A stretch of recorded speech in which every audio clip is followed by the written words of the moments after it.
My family walked away with the oceanfront estate and seven-figure investment accounts, while I was left holding a rusted tin box containing nothing but memories.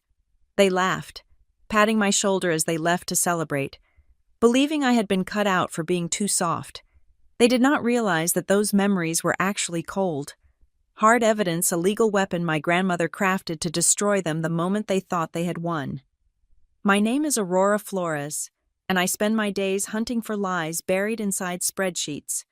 I am a forensic accountant for a mid-sized firm that nobody has ever heard of, a job that requires me to be invisible, meticulous, and obsessed with the things people try to hide in the margins. I live in a 300-square-foot studio apartment. I drive a sedan that is 10 years old. I clip coupons. I am the background noise in the symphony of my own family. And right now, sitting in the high-backed velvet armchair of my grandmother's parlor, I have never felt more like a clerical error in the grand ledger of the Whitaker bloodline. The air in the room tasted like salt water and lemon polish, a scent that had defined every summer of my childhood here at Whitaker Harbor House. Outside the bay windows, the Atlantic Ocean was gray and churning, slamming against the rocks of Seacliff Harbor with a violence that matched the thumping in my chest. Inside, the atmosphere was suffocatingly polite.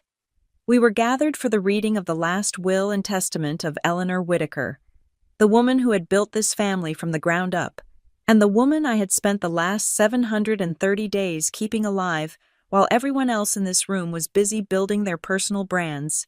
My mother, Linda, and my father, Robert, sat on the plush leather sofa, holding hands. They were dressed in black, appropriate for mourning, but there was a hunger in their eyes that no amount of dark fabric could conceal. They looked like vultures trying to pretend they were songbirds. To my right sat Veronica, my older sister, the golden child. At 34 years old, she was a partner at a corporate law firm in Boston. She checked her watch every 3 minutes, likely calculating her billable hours lost to this family obligation. She sat with her spine straight, her face composed in a mask of professional grief that she probably practiced in the mirror. To my left was Chase, my younger brother, 26, unemployed, and currently branding himself as a lifestyle entrepreneur on social media. He was tapping his foot against the antique Persian rug, a nervous tic he developed whenever he needed nicotine or money, mostly money. And then there was me, Aurora, the one who knew exactly which spoon Grandma needed for her broth. The one who knew that at 3 a.m, she would wake up screaming about a storm that happened in the 1950s. The one who was here, in this house, wiping surfaces and managing oxygen tanks, while Veronica was at galas and Chase was in Bali finding himself, at the head of the room, behind a desk that looked like it weighed more than my car, sat Rowan Garrison. He had been my grandmother's lawyer since before I was born. He was a man made of tweed and granite, with thick eyebrows that shadowed eyes, which seemed to have seen every sin my family had ever committed. He adjusted his glasses, cleared his throat, and the room went deathly silent. "We shall proceed," Rowan said, his voice a low rumble that vibrated through the floorboards. He began reading the standard legal boilerplate, words that meant nothing to the people in this room. They were waiting for the assets, the tangible things, the things you could sell, liquidate, or leverage. "To my daughter, Linda, and her husband, Robert," Rowan read, "I leave 50% of the operational profits from the Whitaker Maritime Trust, along with the entirety of my retirement investment accounts, to ensure their comfort in their golden years." My mother let out a small, breathless sound, squeezing my father's hand. I did a quick mental calculation based on what I knew of Grandma's accounts. That was easily $500,000 in liquid cash, plus a passive income stream that would keep them in country clubs until they died. They nodded solemnly at Rowan, acting as if they were accepting a heavy burden rather than a lottery ticket. "To my grandson, Chase," Rowan continued. Chase stopped tapping his foot. He leaned forward, practically vibrating. "I leave my collection of vintage automobiles, including the 1965 Mustang, and the entirety of my diverse stock portfolio." "Yes," Chase whispered. Too loud. He caught himself and cleared his throat.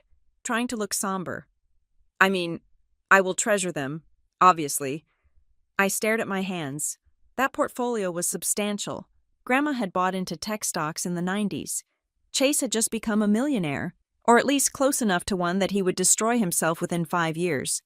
Rowan turned a page. The paper made a sharp, crisp sound in the quiet room. He looked at Veronica. "To my granddaughter. Veronica," he said. Veronica did not lean forward. She just tilted her chin up, expecting her due. "I leave the deed and full ownership of the Whitaker Harbor House, along with the surrounding 4 acres of coastal property." The room seemed to exhale. There it was, the crown jewel. This house was not just a home. It was a historic landmark in Seacliff Harbor. It was worth millions in real estate alone, not to mention the business value if run correctly. Veronica nodded, a tight, satisfied smile playing on her lips. "Thank you," she said softly. "I will ensure her legacy is modernized." My stomach twisted. Modernized. I knew what that word meant in Veronica's vocabulary. It meant gutting the soul out of the place and turning it into something sterile and profitable. Then, Rowan stopped. He took off his glasses. He looked down at the document, then up at me. His expression was unreadable, but for a second, I thought I saw a flicker of something behind his eyes. Pity apology. "And finally," Rowan said, his voice dropping an octave, "to my granddaughter, Aurora Flores." Every head turned toward me. The silence stretched thin, like a rubber band about to snap. I held my breath. I did not expect the house. I did not expect the stocks. But surely, after 2 years of sleeping on a cot next to her hospital bed, after sacrificing my own promotion to care for her, there would be something. A trust fund. A small cottage enough to pay off my student loans. Rowan put his glasses back on and read the words on the page. "I leave nothing but memories." I blinked. I waited for the rest of the sentence. Rowan looked at me directly. "The bequest consists of her personal collection of diaries, family photographs, audio recordings, and home movie reels. To Aurora, I leave the past." The silence held for exactly 3 seconds. Then, it broke. It started with a snort from Chase. He covered his mouth, but his shoulders were shaking. Then my mother let out a sigh that sounded suspiciously like relief. "Oh, Aurora," Mom said, turning to me with a pitying smile that did not reach her eyes. She patted my knee. "That is actually so sweet. It really fits you. Honey, you were always the emotional one. You love that sentimental stuff." "Memories," Chase chuckled, shaking his head. "Man, that is poetic. Truly." Veronica smoothed her skirt, her eyes gleaming with the triumph of ownership. She looked at me, not with cruelty, but with the dismissal one gives to a servant who has been let go. "Honestly, Aurora, it is better this way," she said. "Assets come with taxes. Property comes with liability. Grandma did you a favor. At least you have something that is hard for the IRS to audit." I sat there, frozen. I felt the blood draining from my face. Nothing but memories. For 2 years, I was the one who cleaned the vomit. I was the one who sang her to sleep when the dementia made her forget where she was. I was the one who listened to her stories about the Prohibition era and the storms of 1978, while Veronica was too busy to answer the phone and Chase was too broke to visit. And this was my payment, a box of old junk. It wasn't about the money. I told myself that as the heat rose in my cheeks. It was not about the money. It was about the value. It was about the fact that to my grandmother, my labor, my love, and my time were worth $0 I was the help. I was the unpaid intern of the family. "Well," my father said, clapping his hands together and standing up, "this has been emotional, but I think Mom would want us to celebrate her life. We have a reservation at the Gilded Lobster in 40 minutes. I am driving the Mustang," Chase announced, already pulling out his phone to text his friends. "We need to discuss the renovation timeline," Veronica said to Dad. Ignoring Chase, she stood up, looking around the room with a critical eye. "This wainscoting has to go. It makes the room look like a funeral parlor, and we need to knock down that wall to open up the view. If we are going to rebrand Whitaker Harbor House as a luxury boutique experience, we need to strip it down to the studs. My heart hammered against my ribs. Strip it down. Knock down the walls. They were talking about erasing the house before the body was even cold. I stood up. My legs felt shaky. I wanted to scream at them. I wanted to throw the heavy porcelain vase on the mantelpiece through the window, but I didn't. I did what Aurora Flores always did. I swallowed my anger. I tucked it away in the deep, dark column of bad debts in my mind. "I think I will skip dinner," I said, my voice sounding hollow and small. "Suit yourself," Veronica said, not even looking at me. She was already mentally measuring the square footage of the parlor. "Don't take too long clearing out your memories. The contractors are coming on Monday to start the assessment." I turned to the door. I just wanted to get to my car. I wanted to drive back to my tiny apartment, open a bottle of cheap wine, and cry until I fell asleep. I wanted to be done with the Whitakers. "Aurora," a voice called out. It wasn't my family. It was Rowan Garrison. I stopped with my hand on the brass doorknob. "Aurora, could you please stay for a few minutes?" Rowan asked. His voice was gentle, but there was a steel undercurrent to it. "The rest of you may go. I need to finalize the transfer of the personal items with Miss Flores." "Just give her the boxes, Rowan," my father said, checking his watch. "We don't want to be late for the reservation." "It is a legal requirement, Robert," Rowan said, his tone leaving no room for argument. "Go, enjoy your dinner."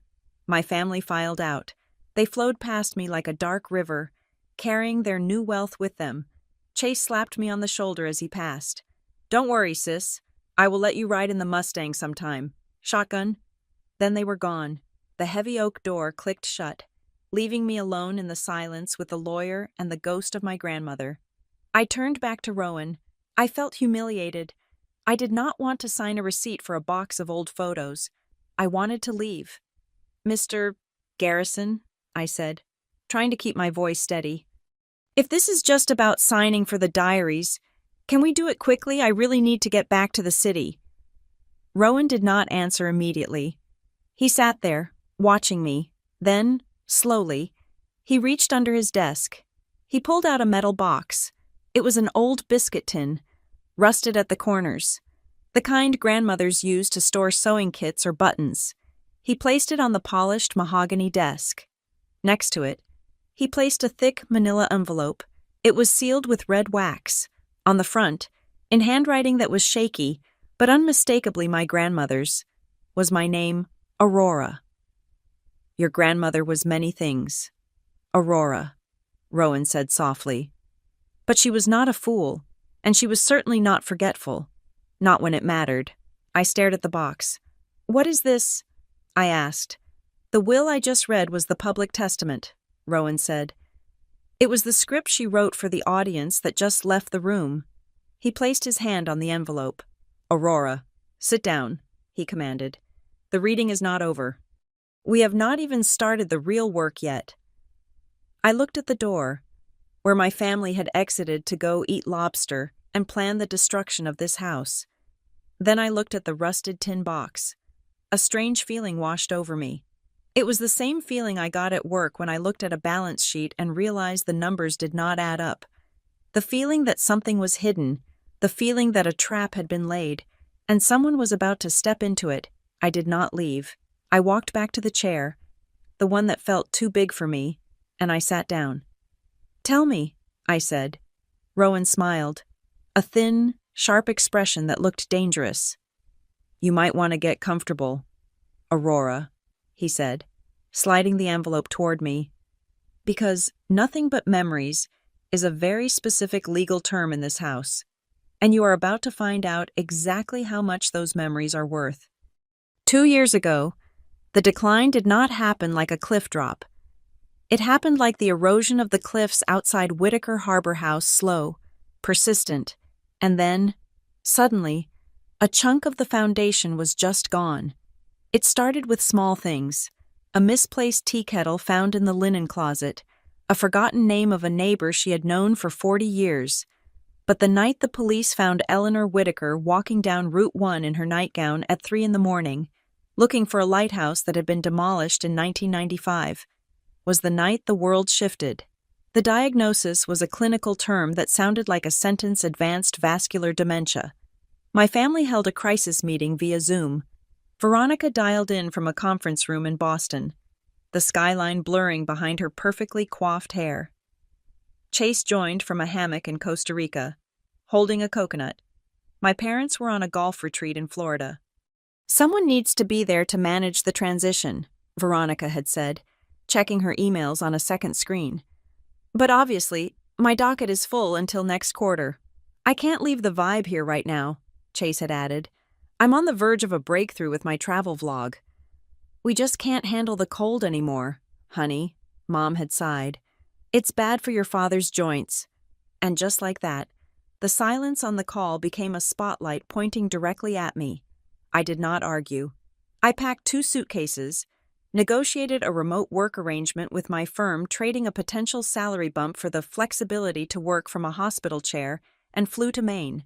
I thought I was going there to help my grandmother die. I did not know I was going there to learn how to live. The months that followed were a blur of antiseptic smells and the rhythmic beeping of monitors in the high-dependency unit of Seacliff General. My life shrank to the size of a hospital room. I became an expert in things no 30-year-old wants to know: the precise consistency of thickened water, the difference between a good and bad oxygen saturation reading, and the exact angle to position a pillow to prevent bed sores. I slept on a folding chair that felt like it was made of concrete blocks. Night after night, I would wake up to the sound of her rasping breath, terrified that the silence had finally come.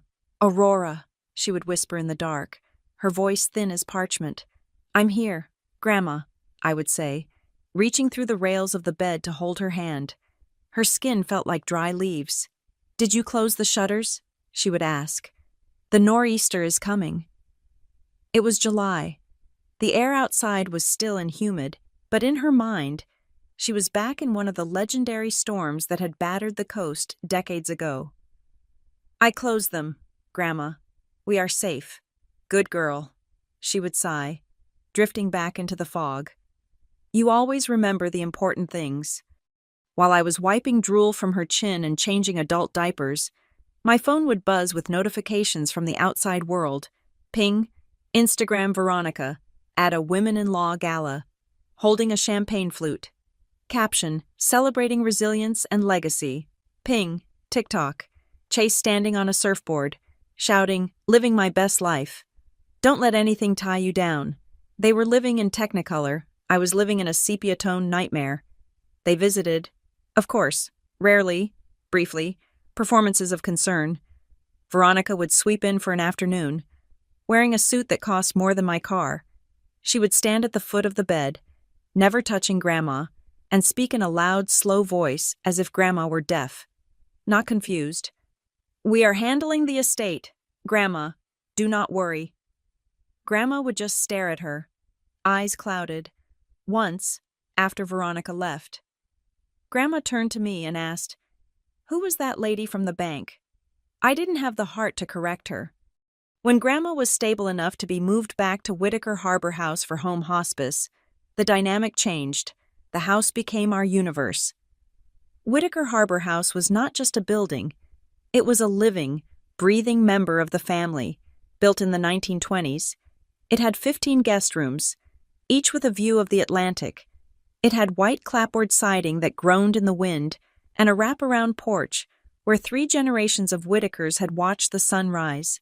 The walls were lined with bookshelves, not just filled with novels, but with guest logs dating back 80 years.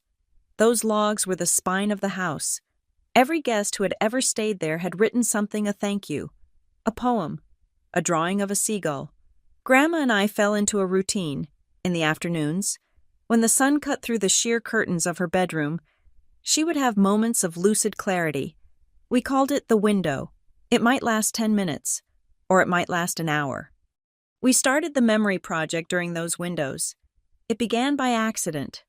I was cleaning out a dusty cedar chest at the foot of her bed and found a shoebox of black and white photographs. Grandma saw one, a picture of a young man in a naval uniform leaning against a railing, and her eyes lit up with a fire I hadn't seen in months. "That's Arthur," she said, her voice strong. "He tipped $2 in 1952. That was a lot of money then. He stole the salt shakers. Though." I laughed. It was the first time I had laughed in weeks.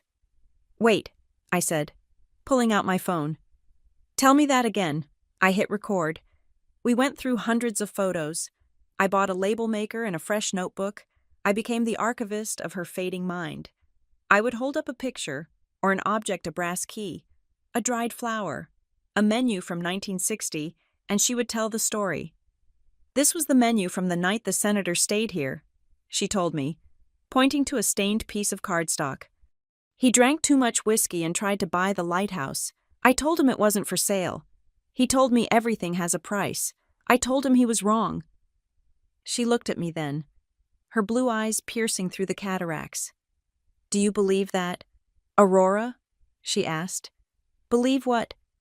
"That everything has a price." "I'm an accountant, Grandma," I joked, adjusting her blanket. "My job is literally to put a price on things." She didn't smile. She reached out and grabbed my wrist. Her grip was surprisingly strong. "If you lost this house tomorrow," she said, "if the roof blew off and the walls fell down, what would you have?" "I don't know," I said honestly. "Insurance money." "No," she snapped. "You would have the stories. You would know who walked these halls. You would know why the third step on the staircase creaks. You keep the history, Aurora. The rest is just wood and glass." I nodded, thinking it was just the romantic rambling of a dying woman. "I'll keep the stories, Grandma. I promise." But the peace of our afternoon sessions was fragile. It was frequently shattered by the reality of the present. One rainy Tuesday in November, Veronica arrived unannounced. She didn't come alone. She brought a man in a sleek gray suit who carried a laser measuring tape. She introduced him as a consultant. They walked through the house like they were inspecting a crime scene. I heard them in the hallway while I was trying to get Grandma to eat a few spoonfuls of broth. "The load-bearing walls here are problematic," I heard Veronica say. "But if we open up the floor plan, we can double the occupancy for events. Weddings are where the margin is." "The historic designation might be a hurdle," the man replied. "I can handle the zoning board," Veronica said confidently. "We just need to frame it as a restoration. Even if we are gutting it." My stomach turned. I wanted to go out there and scream at them to get out. This was still Grandma's house. She was still alive in the next room, but I couldn't leave her. Grandma had stopped eating. She was staring at the door, her head cocked to the side. "Who are the vultures?" she whispered. "It's just Veronica, Grandma," I said soothingly. "She speaks too loud," Grandma muttered. "She walks like she owns the floor." A moment later, Veronica breezed into the room. She didn't knock. She was holding a glossy brochure for a hotel chain called the Azure Collection. "Grandma, great news," Veronica announced, waving the brochure. "I've been looking into partnerships. These people are interested in the location. They have a vision for a luxury spa wing." Grandma looked at the brochure. It showed a sterile, glass-walled building that looked like an airport terminal. "A spa," Grandma repeated. "Yes, it increases the property value by 40%, Veronica said, tapping a manicured nail on the paper. "We just need to sign a letter of intent. It is non-binding, mostly." Just to start the conversation, she placed a pen and a document on the bedside table. "I know you are tired," Veronica said, her voice shifting into a fake, cloying sweetness. "But this will secure the legacy. Just a little signature." I stood up. "Veronica, she is exhausted. She hasn't eaten all day. Can't this wait?" Veronica shot me a look that could freeze water. "This is business. Aurora, adults are talking.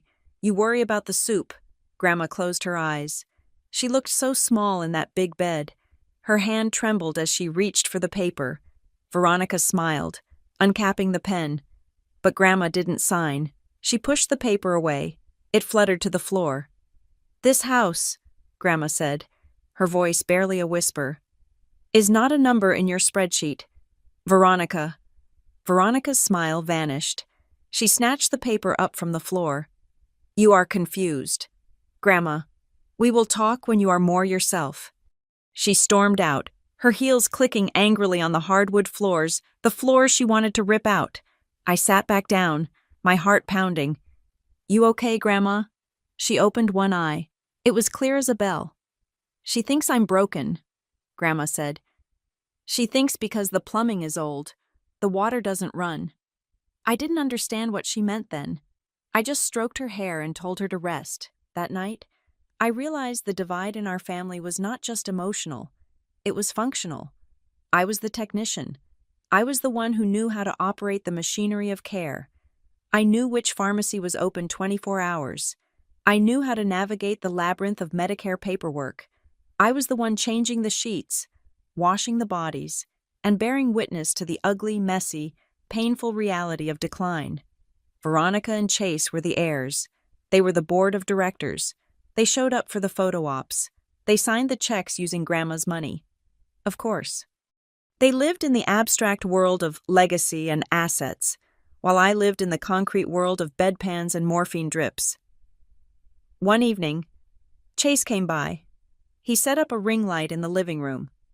Hey guys, welcome back to the channel, he said to his phone, putting on a sad, soulful face. I'm here at my family's historic estate. It's tough, seeing the matriarch fade away. But it reminds me, life is short. Buy the ticket, take the ride, link in bio for my new merch. He didn't even go into her room. He filmed the ocean view, the antique clock in the hall, and then left to meet friends at a bar in town. I watched him from the top of the stairs, holding a basket of soiled laundry. I felt a bitterness so sharp it tasted like copper in my mouth. They were harvesting her life for content and capital, while I was trying to hold the pieces of her together with my bare hands. But Grandma she saw everything. A few weeks later, during a particularly bad snowstorm, we were isolated in the house. The power flickered. The wind howled like a banshee around the eaves. Grandma was restless. She kept pointing to the closet. The box, she said. The blue one, with the recipes. I thought she was hungry. Grandma, you can't cook right now. Not for eating, she rasped. For keeping, bring it. I fetched the old blue metal recipe box from the kitchen. It smelled of vanilla and old paper. She made me open it. Inside, buried under index cards for clam chowder and blueberry buckle, was a small brass key. It was tarnished and sticky with decades of kitchen grease. Take it, she commanded. I held the key in my palm. It was cold and heavy. What does this open? I asked. The truth, she whispered. She looked at me with an intensity that frightened me. Keep it, Aurora. Do not tell your sister. Do not tell your father. When the time comes when you need to know who truly owns this house, you will find the lock. Grandma, you are scaring me. What lock? She closed her eyes, exhausted by the effort. Just keep it. Promise me. I promise. I put the key in my pocket. Later, I strung it on a cheap silver chain and wore it under my sweater. I told myself it was just a trinket, a symptom of her paranoia. But as I looked around the room at the camera I had set up on the tripod, the stack of notebooks filled with her stories, the silence of the house that felt like it was holding its breath, I began to wonder. I was recording the past. Veronica was planning the future, but Grandma was playing a game in the present that none of us understood. I just didn't know then that I was the only player she had dealt a winning hand. I thought I was just the granddaughter who was good at following instructions. Aurora, she mumbled in her sleep that night. The tide is turning. Make sure you are standing on the rock. I pulled the blanket up to her chin. I'm here. Grandma, I'm not going anywhere. And I wasn't. While the rest of them were busy living their lives, running toward the horizon, I stayed anchored right there, collecting the driftwood of her memories, unaware that I was gathering the ammunition for a war I didn't even know was coming. The nights at Whitaker Harbor House had a rhythm of their own, a symphony of creaking timber and the distant, rhythmic crashing of the Atlantic against the seawall. For months, I had tuned my breathing to that house, sleeping with one ear open, waiting for the sound of a cough or a fall. But on this particular Tuesday, it was not a sound of distress that woke me. It was silence, the oxygen concentrator, which usually hummed like a low-grade headache in the corner of my grandmother's room, was quiet. I threw off my blanket and ran down the hallway, my heart hammering a frantic beat against my ribs. I burst into her room, expecting the worst. Grandma Eleanor was sitting up in bed. She had taken off her nasal cannula. The moonlight was pouring in through the bay window, bathing her in a silver glow that made her white hair look like a halo. She did not look sick. She did not look lost in the fog of 1972. She looked like the woman who had stared down bank managers and hurricane winds. "Aurora," she said. Her voice was steady. It lacked the tremulous rasp that had defined our conversations for the last 6 months. "Stop hovering. You look like a ghost," I exhaled, clutching the doorframe. "Grandma, you scared me. Why is the machine off?" "Because it is loud," she replied, smoothing the quilt over her knees. "And I need to think. Come here. Sit." She patted the edge of the mattress. It was a command, not a request. I walked over and sat down. The room smelled of lavender oil and rubbing alcohol, the perfume of palliative care. I reached for her wrist to check her pulse, a reflex I could not shake, but she swatted my hand away. "I am not a patient tonight," she said sharply. "I am the owner of this house, and I have a question for you." She turned her head to look at me. Her blue eyes were piercing, entirely devoid of the cataract's cloudiness in this light. It was one of those moments of terminal lucidity the doctors had warned me about, a final rally of the brain before the lights went out for good. "Tell me the truth, Aurora," she said. "Not the soft lies you tell me when I'm forgetting names. When I'm gone, really gone, what are they going to do with my house?" I hesitated. I looked at the wallpaper, with its fading floral pattern that she had picked out in 1985. I thought about lying. I thought about telling her that Veronica would keep it as a family sanctuary, and Chase would learn to fix the roof. "Aurora," she warned. "Do not insult me," I sighed. I looked at her hands, gnarled and strong, resting on the blanket. "Veronica will sell the land to the developers she has been talking to," I said quietly. "Or she will partner with that hotel group. She calls it optimizing capacity. She wants to knock down the east wall to put in a glass atrium for weddings. She says the history is heavy." Grandma nodded slowly. She did not look angry.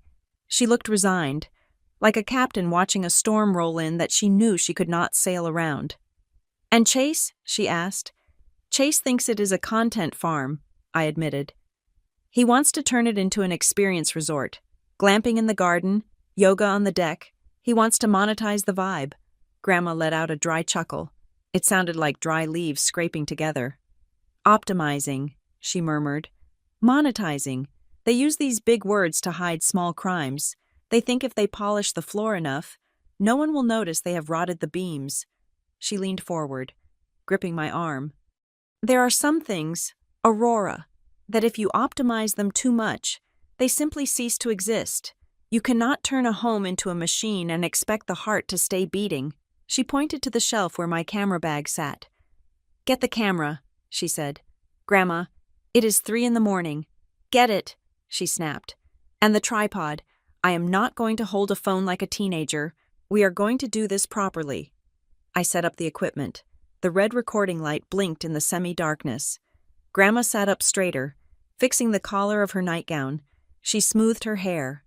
For a moment, the years seemed to melt away, and she was the formidable matriarch who had run this town's Chamber of Commerce for 2 decades.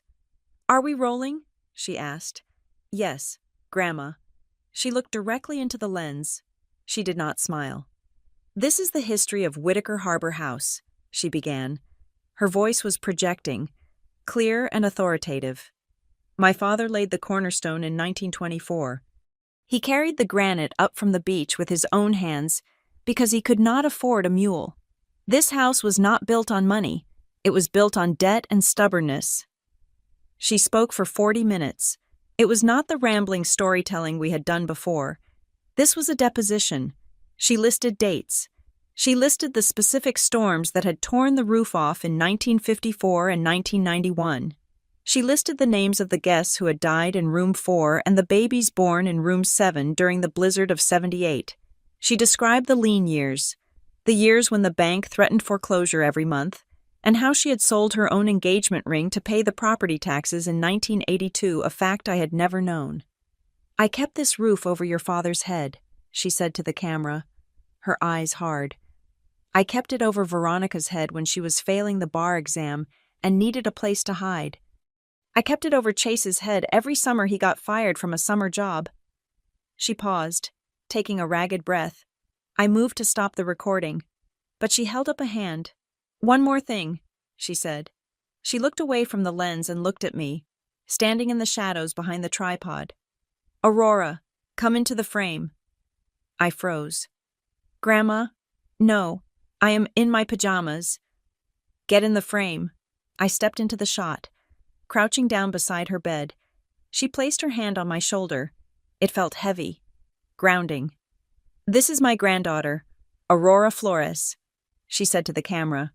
"She is the only one who knows where the bodies are buried because she is the only one who stayed to hold the shovel." She turned to look at me, ignoring the lens now. "Promise me something," she whispered. The intensity in her eyes was frightening. "Promise me you will not let them rewrite the past. They will try. Veronica will say I was confused. Chase will say I was old-fashioned. They will try to edit the story until it fits their sales brochure. I won't let them," I said, my voice shaking. "You have a mind for the truth, Aurora," she said. "You count the pennies, you find the missing numbers, you have the cold head that I used to have. You are the keeper. Do you understand? You are the keeper." "I understand," I said, though I truly didn't. I thought she just meant I was the keeper of the family anecdotes. I didn't know she was deputizing me. A few days later, the clarity began to fade, replaced by the familiar fog. But there were still moments of sharp, terrifying awareness. I was in the kitchen making tea one afternoon when I heard the front door open. It was Veronica. She hadn't texted. She breezed in, smelling of expensive perfume and rain, carrying a leather portfolio. "I just need 5 minutes with her," Veronica said, not even taking off her coat. "Legal housekeeping, boring stuff." "She is having a bad day, Veronica," I warned. She thinks it is 1999. "Perfect," Veronica muttered under her breath. "Then she will be happy to see me." I followed her up the stairs, staying a few steps behind. I stopped outside the bedroom door. Standing in the shadow of the linen closet, I told myself I was just being protective. But deep down, Grandma's words about optimizing were ringing in my ears. I watched through the crack in the door. Veronica sat on the edge of the bed. She opened the portfolio and pulled out a stack of documents. They were thick, dense with legal jargon. "Grandma," Veronica said, her voice bright and loud. "It's Ronnie. I have some papers for the insurance. You know how they are. Just need to update the beneficiary forms so we can make sure your care is covered." Grandma blinked at her. "Insurance?" "Yes, for the doctors. For Aurora," Veronica added, using my name as leverage. "We want to make sure Aurora gets paid for her time, don't we?" My blood ran cold. Veronica had never offered to pay me a cent. "For Aurora," Grandma repeated. She looked at the pen Veronica was holding out. It was a Mont Blanc, heavy and black. "Just sign right here, by the yellow tag," Veronica said, pointing. Grandma's hand trembled as she took the pen. She hovered over the paper. I saw her eyes dart across the page. I wanted to rush in and stop her. I wanted to scream that it was a lie. But then, Grandma paused. She looked up at Veronica. For a split second, the fog lifted. "You have very nice teeth, Ronnie," Grandma said. "Thank you, Grandma," Veronica said, impatient. "Just sign. Wolves have nice teeth too," Grandma said softly. Veronica stiffened. "What?" "Nothing," Grandma sighed. She lowered the pen and signed. Her signature was shaky, a spiderweb of ink. Veronica snatched the papers away before the ink was even dry. Great. Perfect. I will handle the filing. You rest now. She practically ran out of the room. She didn't see me in the shadows of the hallway. I waited until I heard her car start in the driveway before I went back into the room. Grandma was staring at her hands. Did you sign it? I asked gently. I signed, she said. She sounded tired, infinitely tired. What was it? Grandma? She turned her head on the pillow. A small, secretive smile played on her lips. Paper, she whispered. Just paper. Veronica thinks paper is magic. She thinks if you write a word down, it becomes true. She closed her eyes. But papers are never simple. Aurora, not like people tell you. Sometimes you sign a paper just to see who brings it to you. Grandma, if you signed away the deed, I started, panic rising in my throat. Hush, she said. The deed is not where she thinks it is. Go check the kitchen, the blue box. The recipe box, I asked, confused. We looked at it last week. Go, she commanded. I went downstairs. The kitchen was cold. I pulled down the battered blue tin box from the shelf above the stove. I opened it. The smell of vanilla hit me again. I dug through the index cards, and there it was. The small brass key I had found before.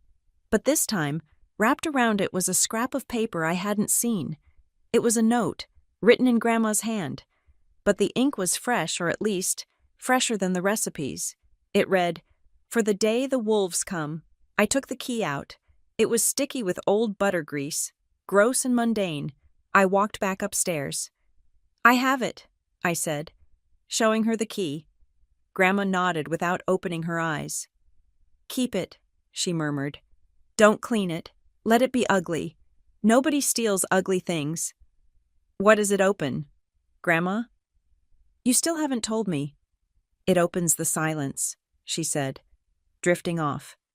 It opens the things I couldn't say when I was trying to be a good mother. That was the last real conversation we had. The decline accelerated after that. The days blurred into a cycle of morphine doses and shallow breathing. The priest came, my parents came, stood awkwardly in the corner for 20 minutes, and then left because they had a flight to catch. But on the final afternoon, as the rain lashed against the windows fitting weather for a Whittaker exit, she woke up one last time. The room was dim. I was sitting by her side, holding her hand. Her fingers were cold, but her grip tightened suddenly, surprising me. She pulled me down, closer to her face. Her breath smelled of decay, but her eyes were frantic, urgent. Aurora, she gasped. I'm here. Grandma, it's okay. You can go. No, she said. Listen, the memories. I have them, I soothed. I have the videos. I have the photos.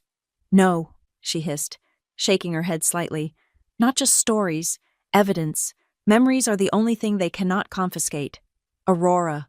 She paused, gasping for air. Unless, she wheezed, unless you hand them over. Do not hand them over. I won't, I promised, tears streaming down my face. I'll keep them safe. I won't let them take your stories. I thought she was talking about the nursing home. I thought she was talking about the way dementia steals your mind. I thought she was scared of being forgotten. Good, she whispered, her grip loosened. Now turn off that damn machine. It's too loud. She died an hour later. I sat there in the silence, the sound of the ocean roaring outside, clutching a sticky brass key and a hard drive full of what I thought were just sentimental ramblings. I cried for the loss of my grandmother. I did not know yet that I should have been crying for my family, because Eleanor Whittaker hadn't just left me a box of nostalgia. She had prepared a dossier. She had spent her final lucid hours not making peace with God, but laying a trap for her children. And she had made me the trigger. The heavy oak door of the parlor clicked shut, sealing the room with a sound that felt final, like the closing of a coffin lid. But the echoes of my family's parting shot still hung in the air, stinging like invisible wasps. Just moments before, the room had been a flurry of expensive fabric and insincere relief. Veronica had paused at the door, adjusting her silk scarf, and offered me a smile that was almost convincing. Honestly, Aurora, You really dodged a bullet, she had said, her voice dropping to a conspiratorial whisper. The capital gains tax on this place alone is going to be a nightmare. You get to keep the sweet stuff without the headache. You are lucky. Really. You were never built for the stress of management. Chase had been less subtle. He had walked past the table where the rusted biscuit tin sat, tapped the lid with his knuckle, and winked. Hey, scan some of those old photos for me. Would you? I need some vintage content for my Throwback Thursday posts. The algorithm loves that nostalgic aesthetic. My mother had simply sighed, a long, tragic sound, and said, It is better this way. We don't want you overwhelmed, honey. Then they were gone, off to the Gilded Lobster to eat market-price seafood and toast to their new fortunes. I was left standing in the center of the room, my hands clenched into fists at my sides, staring at the lawyer. Rowan Garrison did not look like a man who had just delivered a disappointment. He looked like a man who had just cleared the stage for the main act. Sit down, Aurora, he said. It was the same tone he used to use when I was 10 and had scraped my knee running on the rocks. I sank back into the velvet chair. Is there more paperwork to sign for the box? Or can I just take my memories and go? Rowan ignored my bitterness. He reached for the rusted tin, the blue one that Grandma had made me fetch from the kitchen so many times, and pulled a small silver key from his vest pocket. The document I just read, Rowan said, inserting the key into the tiny, jammed lock of the tin, was the last will and testament. It is a public document. Once filed with the probate court, anyone can read it. Your sister can read it. The press can read it. The lock clicked open with a sharp snap. But Eleanor Whitaker was a private woman, Rowan continued, and for her most important assets, she did not trust the public courts, and she certainly did not trust her children. He lifted the lid. Inside, resting on a bed of old velvet, was not a sewing kit. It was a silver USB drive, heavy and sleek, looking jarringly modern against the rusted metal. Beside it lay 3 thick envelopes sealed with red wax, and a single bound document with a blue cover sheet. Rowan took the blue document and slid it across the mahogany desk toward me. The title was printed in bold. Black letters, The Whitaker Harbor House Irrevocable Trust. What is this? I asked, my voice trembling slightly. A will transfers ownership after death, Rowan explained, his eyes locking onto mine. A trust transfers ownership immediately, privately, and outside the jurisdiction of probate. This trust was established 2 years ago, the day your grandmother was deemed to have full mental capacity by 2 independent neurologists. He tapped the document with his index finger. Currently, I am the temporary trustee, but the document is written with a trigger clause. Upon the death of Eleanor Whitaker, the position of sole trustee, the person with absolute, unchecked legal authority over the Whitaker Harbor House and all its contents, is offered to a successor. He paused, letting the weight of the words settle in the room. That successor is you, Aurora. I stared at the paper. The letters seemed to swim. But Veronica, you just read the will. It said Veronica gets the house. The will bequeaths the residual estate to Veronica, Rowan corrected gently. But the house is no longer part of the estate. The house belongs to the trust. If you sign this, Veronica inherits a house that the estate does not own. She inherits a shell. You own the pearl. My heart hammered against my ribs. Why did you do the reading? Why let them think they won? Because Eleanor wanted them to show you who they are, Rowan said. She wanted you to see them when they thought no one was watching. She wanted you to see them celebrating your exclusion. He reached into the tin again and pulled out the thickest of the sealed envelopes. On the front, in Grandma's shaky script, it read, To Aurora. Only open when you are ready to accept the pain along with the power. Rowan slid the envelope on top of the trust document. This is not a lottery win, Aurora, he warned, his voice turning grave. If you sign that page, you become the enemy of your family. Veronica will sue. Your parents will scream. Chase will likely slander you online. They will say you manipulated a dying woman. They will say you are a thief. He pointed to the silver USB drive. That is why she left you the memories. That drive contains the digital backups of every recording, every scanned document, every financial record you two collected. It is not sentimental clutter. It is a forensic audit of their neglect and their greed. He leaned back in his chair, folding his hands. Your grandmother did not leave you money, Aurora. She left you the truth. Truth is a high-value asset, but the cost of liquidity is very expensive. You have to be willing to spend your reputation to use it. I looked at the documents. I felt a wave of nausea.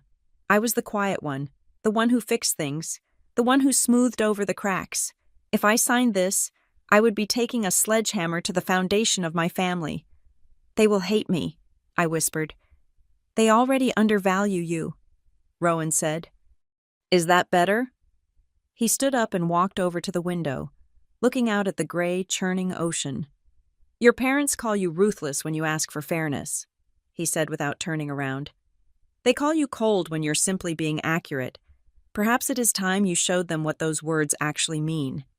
I reached out and touched the cold metal of the USB drive. Is it encrypted? I asked. Yes, Rowan said. 256-bit encryption, unbreakable without the passkey.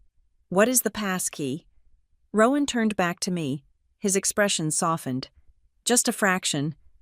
She said you would know it. The hint she left is, the only day I ever apologized to you. The air left my lungs. I knew the date instantly. It wasn't a birthday. It wasn't a holiday. It was a Tuesday in 1998. I was 9 years old. My parents had forgotten to pick me up from school because they were at a ribbon-cutting ceremony for one of Dad's failed ventures. I had sat on the curb for 4 hours in the rain until Grandma pulled up in her old station wagon. She hadn't made excuses for them. She hadn't told me to be understanding. She had looked me in the eye, weeping, and said, I am sorry that the people who are supposed to protect you are too busy protecting their egos. It was the only time an adult in my family had ever admitted fault. I know it, I said. My voice sounded stronger than I felt. Good, Rowan said. Then you have a choice. You can walk out of here with just the box. Let Veronica turn this place into a hotel and live a quiet life, or you can sign the acceptance of trusteeship, take the box, and prepare for war.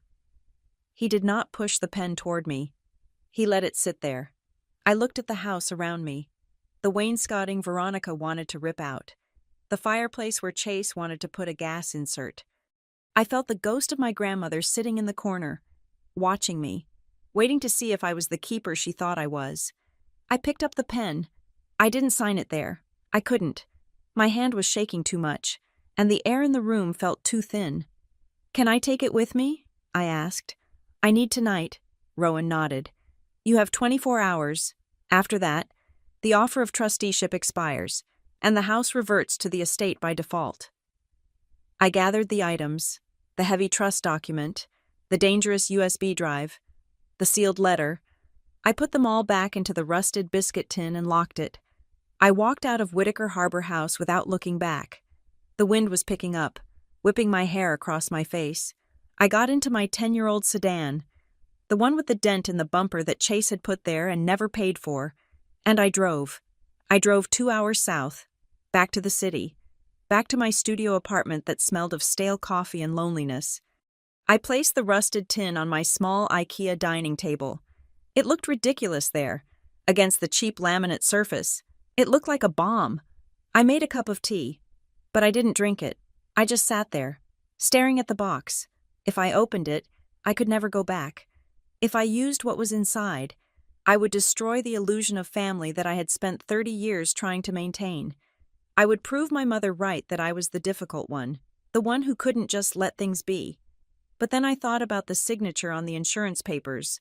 I thought about, wolves have nice teeth. I reached for the key on my neck, the duplicate one Grandma had given me, the one she told me to keep dirty. I realized then that I wasn't afraid of becoming the villain in their story. I was afraid of realizing that I had been the victim in mine for far too long. I put the key in the lock. The click sounded like a gunshot in the quiet apartment. The wax seal on the envelope cracked with a dry, brittle snap that sounded loud in the silence of my apartment. My hands were trembling, not from cold, but from a terrifying cocktail of anticipation and dread. I carefully peeled back the heavy paper. Inside, there was a single handwritten letter and a typed sheet of paper titled Instructions for the Archive. I picked up the letter first.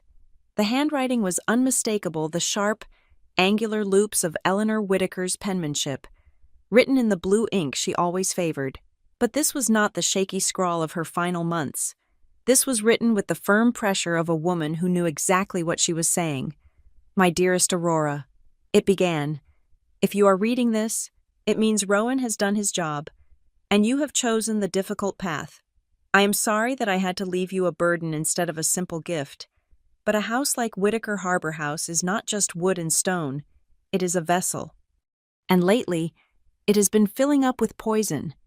I swallowed hard, tracing the lines of ink with my thumb. I know they call you sensitive. I know they think your heart is a soft thing that bruises easily. They are wrong. Your heart is an instrument. It detects falsehood. That is why you were the only one who could not sleep while I was dying. I have let them believe what they wanted to believe. I let Veronica think she was the heir apparent. I let your parents think they were entitled to my accounts. I needed to see what they would do when they thought the referee had left the field. I needed to know if they would protect my legacy, or if they would carve it up for parts. I recorded the answer. Now, you have to watch it. I put the letter down. My chest felt tight. Grandma hadn't just been observing. She had been conducting a stress test on her own family, and we had all been unwitting participants. I picked up the instruction sheet. It was a list of file names, dates, and times, organized with a librarian's precision. At the top, in bold, was a warning watch in chronological order. Do not skip. Context is key. I opened my laptop. The screen glowed blue in the dim room, casting long shadows against the walls of my studio. I inserted the silver USB drive. A password prompt appeared.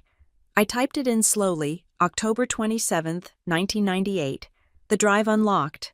A folder opened, containing dozens of video files and scanned PDFs.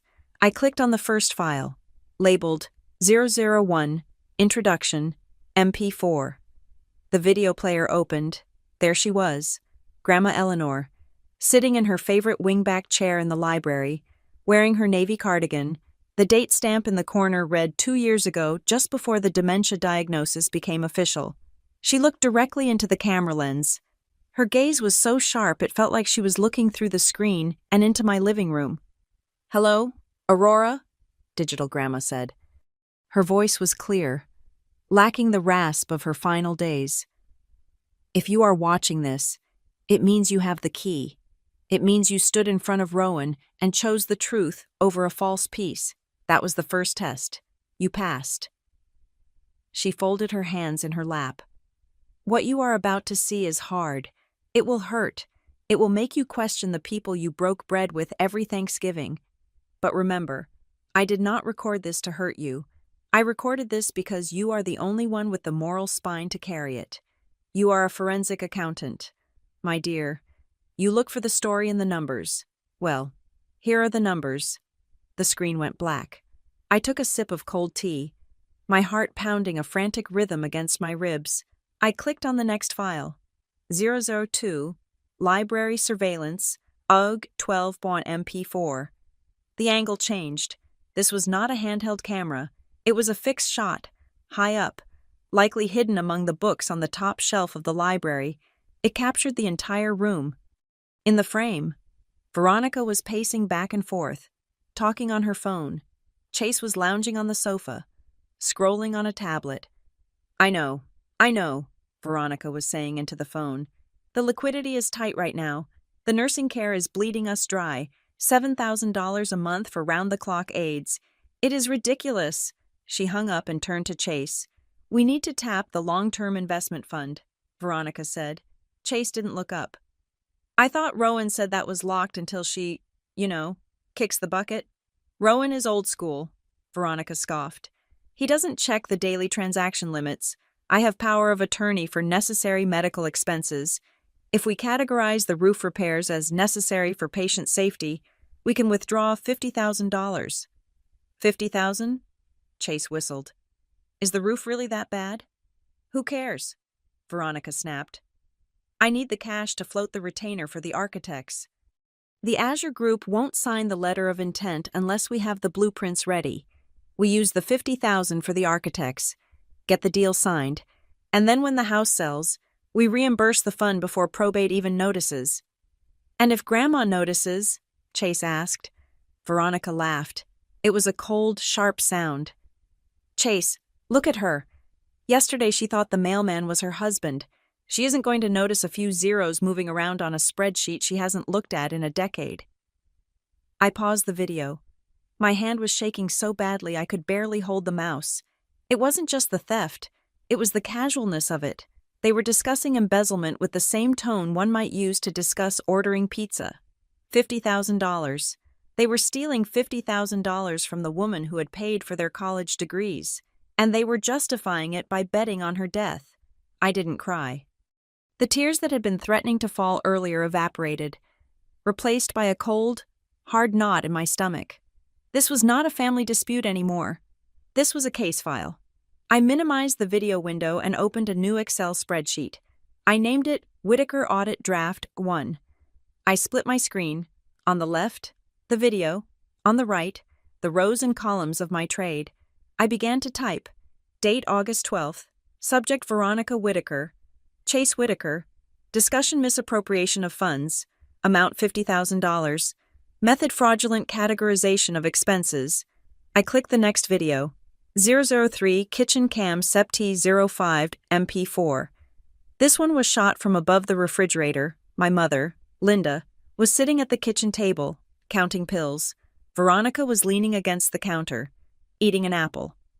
The doctor said she needs the brand name medication, Mom said, looking worried. The generic makes her nauseous. The brand name is $400 a month copay, Veronica said, chewing loudly. The generic is $20. But she throws up. Veronica. She throws up because she is dying. Mom, Veronica said, her voice devoid of empathy. It is part of the process. We need to cut overhead. Every dollar we spend on comfort now is $1 less in the estate later. Just give her the generic and tell her it is the good stuff. She won't know the difference. I stared at the screen. I remembered that week. I remembered holding Grandma's head while she retched into a basin, wiping her face with a cool cloth, thinking it was the disease progressing. I had called Veronica crying, and she had told me, "It is so hard to watch, isn't it? You are so brave." Aurora. She knew. She knew exactly why Grandma was sick. She had traded my grandmother's comfort for $380 a month. I typed into the spreadsheet, date September 5th, subject Veronica Whitaker. Action medical neglect for financial gain. Estimated savings. $380. The list grew. I watched Chase steal cash from Grandma's purse while she was sleeping in the next room, $400 intended for the gardener. I watched my father discuss creative accounting with an appraiser to purposefully undervalue the antique furniture so they could buy it out of the estate cheaply. Then came the video that made my blood freeze. Sven, bedroom, hidden Nav 20. MP4. This was the day I had almost caught them, the day Veronica came with the papers. I had watched from the hallway, but the camera hidden somewhere on the bookshelf facing the bed saw everything. Just sign right here, Veronica was saying, her voice sickeningly sweet. Grandma was holding the pen. Is this for Aurora? Yes, for Aurora. Veronica lied. But the camera resolution was high enough, 4K quality, that when Veronica turned the page, I could read the header of the document. It wasn't insurance. It was a modification of trust beneficiary form. Veronica wasn't just trying to handle expenses. She was trying to write me out of the trust entirely before Grandma died. She was trying to ensure that even if there was a trust, I would get nothing. Grandma hesitated. Wolves have nice teeth. And then, I saw something I hadn't seen from the hallway. Grandma looked directly at the bookshelf, directly at the hidden lens. She winked. A tiny, almost imperceptible wink.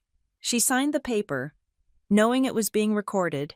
She signed it knowing that the video of Veronica coercing a dementia patient into signing a legal document would render that document not just void, but evidence of elder abuse. She hadn't been confused. She had been laying a trap. I paused the video again. I sat back in my chair. Exhaling a breath I felt like I had been holding for 2 hours. The sheer scale of it was staggering. This wasn't just a dysfunctional family. This was a criminal enterprise operating under the guise of suburban respectability. I clicked on the final file in the folder. 008, message for Aurora, MP4. It was Grandma again, back in the library chair, but she looked different, tired. Her hair was a little messy. If you have watched the tapes, Aurora, she said, her voice softer now, then you know that they did not love me. They loved what I could give them. She leaned forward. I gathered these not because I hate them. I gathered them because I love you. And I knew that without this, without the cold, hard proof, you would let them run over you. You would let Veronica bully you. You would let your mother guilt you into silence. You would tell yourself to be the bigger person. She shook her head. Being the bigger person is just a polite way of saying you are willing to be a doormat. I do not want a doormat for a granddaughter. I want a warrior. She pointed a finger at the lens. If you choose to use this, I give you the house. It is yours. All of it. Use these recordings to stop them. Use them to take back what they tried to steal. But, she paused, her eyes looking sad. If you decide you cannot do it, if you decide you want to keep the peace and let them strip the house bare, then burn this drive. Throw the key in the ocean. And know that I still love you, but know that you will be walking away from the only chance you have to define who you are. The video ended. I sat in the silence of my apartment. The streetlights outside cast orange stripes across my floor. I looked at the spreadsheet on my screen. Total misappropriated funds, $142,000. Documented instances of coercion, 5. Documented instances of medical neglect, 3. I looked at the photos of my family on my own mantle, a picture of us at Chase's graduation. Smiling, happy, a fake happiness, a happiness bought with my silence and Grandma's money. I stood up. My legs felt stiff. I walked to my printer and hit print. The pages of the spreadsheet began to churn out, a rhythmic whir-click-whir that sounded like a heartbeat. I went to my kitchen drawer and got a roll of painter's tape and a stack of yellow Post-it notes. I cleared the wall above my dining table. I took down the generic art print of a sunset. I taped the first page of the spreadsheet to the wall. August 12th, the roof scam. Next to it, I taped a printout of the bank statement I had downloaded from the drive, highlighting the withdrawal. Then I taped a Post-it note. Veronica. Fraud. I worked through the night. I taped up the transcript of the medication conversation. I taped up the screenshot of Mom counting pills. I taped up the date of the insurance signing. Slowly, the wall of my apartment transformed. It was no longer the home of Aurora Flores, the quiet, pushover sister. It was the war room of a forensic auditor building a RICO case. I stepped back and looked at it. It was ugly. It was horrifying. It was a map of betrayal. But for the first time in my life, I didn't feel like crying. I felt a cold, sharp clarity settling over me like armor. Grandma was right. I was a keeper. But I wasn't just a keeper of stories anymore. I was a keeper of receipts, and I was going to make sure every single one of them was paid in full. The demolition of my family history began not with a sledgehammer, but with an Instagram post. 3 days after I had turned my apartment wall into a crime board, my phone buzzed with a notification.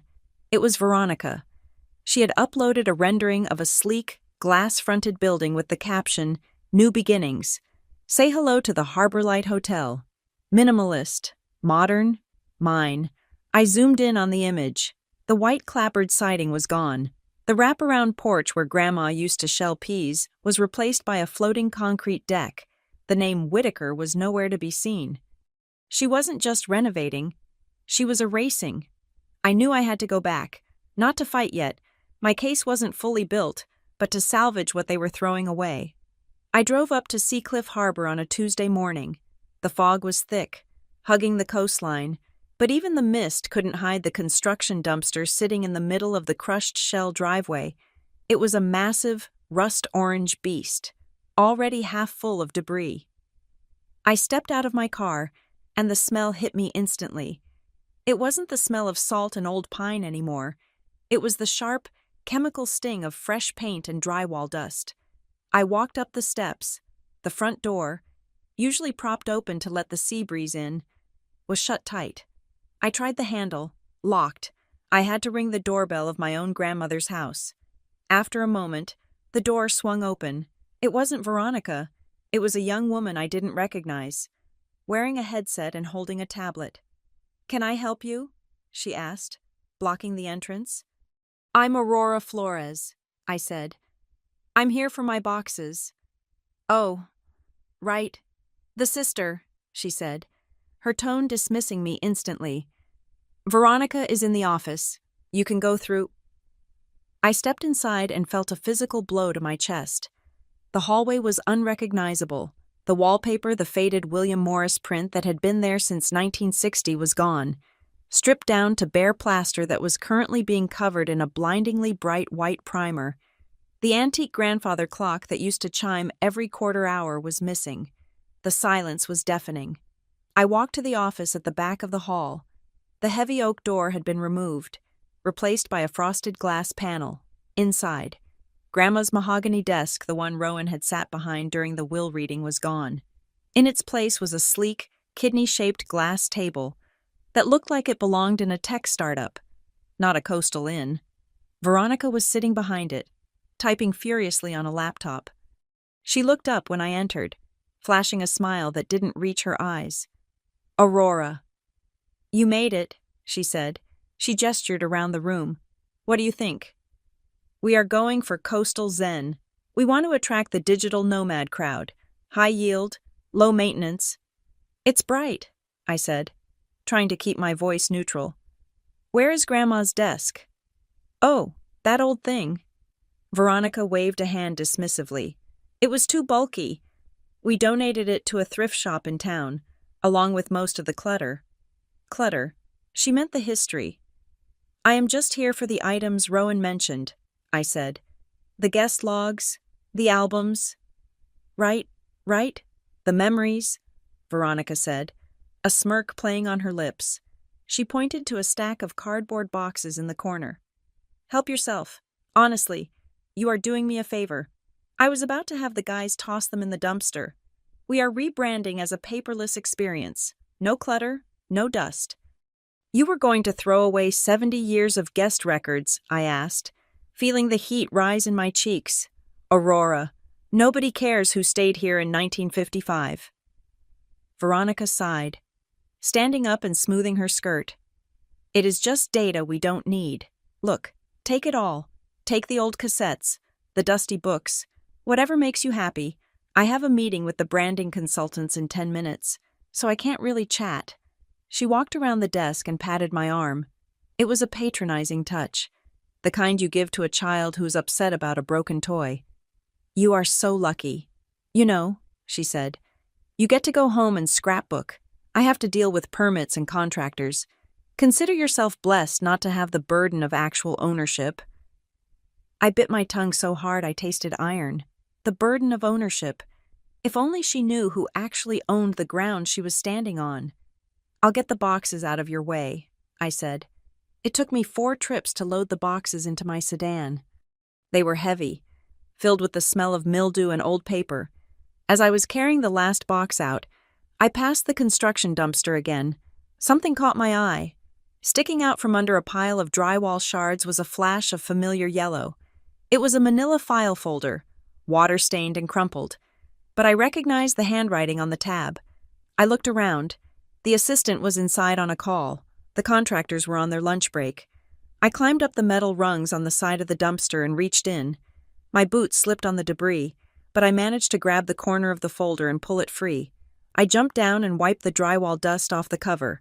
It was labeled Power of Attorney, 2022, voided. My heart skipped a beat. This was the document Veronica had claimed was lost when Rowan asked for it last year. She had told everyone that Grandma had misplaced it during one of her confused spells. I opened it. Inside was the original power of attorney document granting Veronica control over Grandma's finances. But across the face of it, in thick red marker, was a large X, and at the bottom, stapled to it, was a notarized letter from Grandma, dated 6 months before she died. I, Eleanor Whitaker, hereby revoke all powers previously granted to Veronica Whitaker, effective immediately, due to misuse of funds. My hands shook. This wasn't just a revocation. This was proof that Grandma knew. She had caught Veronica stealing. She had fired her legally, and Veronica had buried the evidence, literally throwing it in the trash to keep draining the accounts. I tucked the folder under my coat, my pulse racing. I quickly finished loading my car. I wasn't ready to leave yet. I needed to see the damage upstairs. I walked back inside and slipped past the office. I climbed the stairs to the second floor. It was a war zone of drop cloths and paint cans. I went into Grandma's room. It was empty. The bed was gone. The wingback chair was gone. The only thing left was the view of the ocean. Gray and indifferent. I sat on the floor, right where her bed used to be.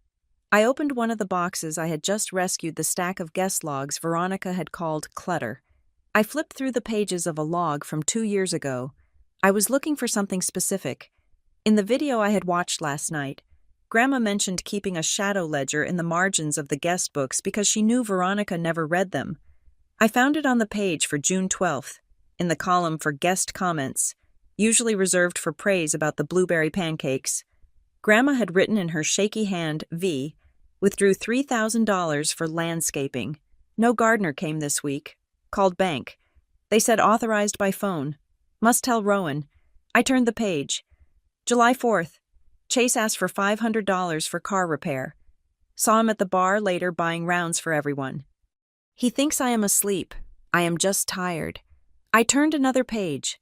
August 1st. Rowan came today. We talked about the trust. He understands. The trap is set. I hope I am wrong about them. God, let me be wrong. She hadn't been wrong. These books weren't just sentimental keepsakes. They were a contemporaneous diary of financial abuse. Veronica had literally handed me the corroborating evidence because she was too arrogant to open a book. Excuse me. I jumped. Standing in the doorway was a man I didn't recognize. He was wearing a tweed jacket with leather elbow patches and holding a clipboard. He looked out of place among the dust and noise. Sorry, I said, standing up and brushing dust off my jeans. I was just looking. I'm family. Ah, the man said, adjusting his glasses. I'm Arthur Penhaligon, from the Maine Historic Preservation Commission. My ears pricked up. Historic preservation. Yes, he sighed, looking around the stripped room with a pained expression. I'm here for a site assessment. This property was nominated for the state register 6 months ago. We sent a letter to the owner, but we never got a response. 6 months ago? I asked. Who nominated it? Arthur checked his clipboard. An Eleanor Whitaker. The application was quite detailed. She emphasized the architectural integrity of the 1920s craftsmanship. He gestured to the window frame, which had been roughly sanded down. It is a shame, Arthur said softly. Based on what I'm seeing today, the removal of the original fixtures, the gutting of the interior walls, this property is rapidly losing its eligibility. If they proceed with the glass atrium I saw in the plans downstairs, the historic designation will be denied. What happens if it gets designated? I asked, my mind racing. Well, Arthur said, if it is designated, there are strict protections. They cannot alter the exterior structure without a lengthy review process. They certainly cannot demolish the east wall. It would effectively freeze any major development. He shook his head. But the current owner, your sister, I presume seems intent on turning it into a Holiday Inn. She told me downstairs that the old stuff was just rotting wood. I looked at Arthur. I looked at the guest book in my hand. I felt the voided power of attorney burning against my ribs under my coat. Grandma hadn't just left me the legal ownership via the trust. She had tried to lock the house down from the outside, too. She had applied for historic status to stop Veronica from destroying it, but she had run out of time. "Mr. Penhaligon," I said, stepping closer to him. "You said the application was detailed." "Extremely," he said. "But without the owner's cooperation to halt this construction, there is nothing I can do. I have to write my report saying the integrity is compromised." "What if the person doing the construction isn't the legal owner?" I asked. Arthur blinked. "I beg your pardon." "Hypothetically," I said, my voice steady. "If there was a dispute over the title, if the true owner wanted to preserve the history, could the commission intervene then?" Arthur looked at me with renewed interest. "If there is a title dispute, we would issue an immediate stay on any assessment until ownership is resolved. And if the true owner expressed a desire to pursue the designation well, we could file an emergency injunction to prevent any further alteration to the historic fabric while the application is pending." I smiled. It was a small, cold smile. "Hypothetically," I said, "how fast can you file an injunction?" "If I have proof of ownership and a formal request, 24 hours. "I see." I looked down at the guest book. "Mr. Penhaligon, I think you should hold off on filing that report for just a day or two," I said. "I have a feeling the ownership situation at Whitaker Harbor House is about to become complicated." He studied me for a moment, then nodded slowly. "I can delay the filing until Friday, but no longer. That glass wall is scheduled to go in next week." "It won't," I said. "I promise." I walked out of the room, clutching the guest book like a shield. Downstairs, I could hear Veronica's voice booming from the office. She was on a conference call. "Yes, we are clearing out the debris now," she was saying. "The past is gone. We are looking at a completely blank slate. By next month, you won't even recognize the place." I walked past the office door without stopping. "You're right, Veronica. I thought, you won't recognize it because you won't be inside it." I got into my car and drove away from the house. The fog was lifting, revealing the sharp, jagged rocks of the coastline. I had the videos. I had the financial records. I had the voided power of attorney. And now, I had the Historic Preservation Commission. The pieces were coming together. Grandma's plan was a multi-layered fortress, and she had given me the keys to every single gate. Veronica thought she was renovating a hotel. She didn't realize she was standing in a trap that was about to snap shut. I reached for my phone and dialed Rowan's number. "This is Rowan Garrison," his deep voice answered. "It's Aurora," I said. "I have the boxes, and I found the voided power of attorney in the dumpster." There was a pause on the line. Then, I heard a sound I didn't expect. Rowan chuckled. A dry, dark sound. "She always said Veronica didn't read enough," Rowan said. "Are you ready?" "Aurora." "Not yet," I said, looking at the road ahead. "I need one more thing. When is the investor showcase dinner Veronica is planning?" "Next Saturday," Rowan said. "Why?" "Because," I said, gripping the steering wheel, "if we are going to drop the bomb, we shouldn't do it in a lawyer's office. We should do it when the audience is watching." "That is very theatrical of you, Aurora," Rowan noted. "I'm just following the script," I said. "Grandma left me the memories. I think it is time I shared them with the group." The conference room in Rowan Garrison's law firm was quiet. Save for the rhythmic tapping of a pen against a legal pad, the air conditioner hummed a low, monotonous note that seemed to vibrate in my teeth. I sat at the head of the table, flanked by two towering figures of the legal world. On my right was Rowan, looking more like a granite statue than a man. On my left was Evelyn Keller, a specialist in elder law and estate litigation, whom Rowan had called in for reinforcement. She had eyes like lasers and a reputation for shredding opposing counsel without ever raising her voice. Spread out on the mahogany table between us was the anatomy of my family's betrayal: the rusted tin box, the silver USB drive, the water-stained, voided power of attorney. I had fished out of a dumpster. And my crime board digitized now into a spreadsheet that glowed on the projector screen. "Let's review the financials again," Evelyn said, her voice crisp. She pointed a manicured finger at the screen. "You have documented withdrawals totaling $142,000 over 18 months. "Yes," I said, my voice steady but tight. "$80,000 from the long-term care fund, $40,000 from the maintenance reserve, the rest in cash withdrawals and miscellaneous expenses that align perfectly with Veronica's credit card payments for her apartment renovation in Boston." Evelyn nodded, making a note. "And the power of attorney." "Found in the trash," I said, pushing the crumpled folder toward her. "Grandma revoked it 6 months ago. Veronica knew. She buried it." Rowan leaned forward, interlacing his fingers. "In the eyes of the law, this is not just mismanagement, Aurora. This is financial exploitation of a vulnerable adult. It is a felony. If we take this to the district attorney, Veronica isn't just looking at civil liability. She is looking at prison time." The word hung in the air. Prison. I looked down at my hands.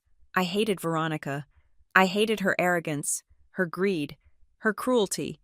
But prison, that was a bell you could not unring. "We are not talking about criminal charges yet," Rowan said, sensing my hesitation. "We are talking about control, about the trust." He opened the blue-bound document, the Whitaker Harbor House Irrevocable Trust, and turned to page 42. "The public will." "I read last week was a piece of theater," Rowan explained, his voice low. "Eleanor knew that if she left the house directly to Veronica in the will, Veronica would simply sell it before anyone could stop her. So, she didn't leave the house to anyone. She transferred the title of the house into this trust 2 years ago." I blinked. "So the house doesn't belong to the estate?" "Correct," Rowan said. "The house belongs to the trust. And the trust is governed by a trustee. Currently, that is me. But the moment Eleanor died, the position of successor trustee became available." He slid the document closer to me. "The will designated Veronica as the beneficiary of the residual estate, the leftovers. But this trust controls the main asset. It controls the land, the building, the bank accounts attached to the property. It overrides everything." He pointed to the signature line at the bottom of the page. "If you sign this, Aurora, you accept the trusteeship, you become the sole legal owner and operator of Whitaker Harbor House. You can fire Veronica, you can evict her, you can demand she repay every cent she stole, or you can liquidate her personal assets to recover the funds." I stared at the black line. It looked like a cliff edge. "If I sign this," I whispered, "I am declaring war, not just a legal battle, a total war. They will be humiliated. Mom and Dad, they will never forgive me." "Your parents stood by while your sister robbed a dying woman," Evelyn said sharply. "They took their cut. Do not forget that." "I know," I said. "But to do this to expose them publicly in a town like Seacliff Harbor, it destroys the name. It destroys the reputation Grandma built." "No," Rowan corrected me. "It saves the reputation, because if you don't sign, Veronica turns that house into a glass box, sells it to a hotel chain, and the Whitaker legacy becomes a footnote in a corporate acquisition. Is that what Eleanor wanted?" I felt a wave of nausea. The weight of the decision was crushing. It was one thing to gather evidence in the privacy of my apartment.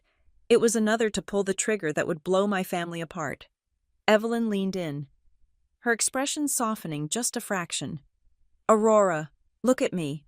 You have 2 choices. Option A. You walk away. You let Veronica have the house. You let her pave over the garden. You let your parents spend the retirement money they didn't earn.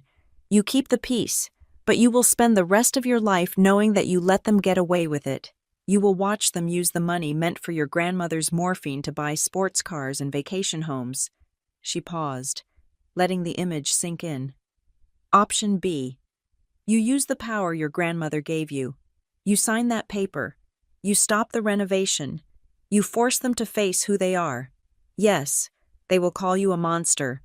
They will say you are bitter and jealous. but you will be the only person in that family who can sleep at night knowing you told the truth." I looked at Rowan.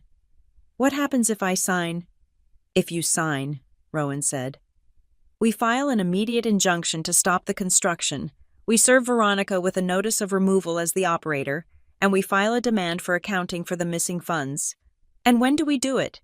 I asked. Rowan smiled that dry, dangerous smile. "Veronica is hosting an investor showcase dinner next Saturday.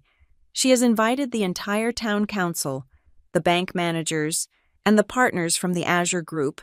She plans to unveil the new design." "It is the perfect stage," Evelyn added. "If you serve her quietly, she can spin it, she can lie. But if you stop her when the spotlight is on her, she has nowhere to hide." I stood up. The room felt too small. "I need to think. I need one night," Rowan nodded. "Take the night. But remember, the construction crews are moving fast. Every day you wait is another wall knocked down." I drove back to my apartment in a daze. I didn't turn on the radio. I just listened to the hum of the tires on the asphalt. When I got home, I didn't look at my crime wall. I couldn't bear the sight of the numbers. Instead, I sat on my floor and opened my laptop. I plugged in the silver USB drive one last time. I scrolled past the evidence folders. I clicked on the final video file, the one titled 08 Message for Aurora, MP4.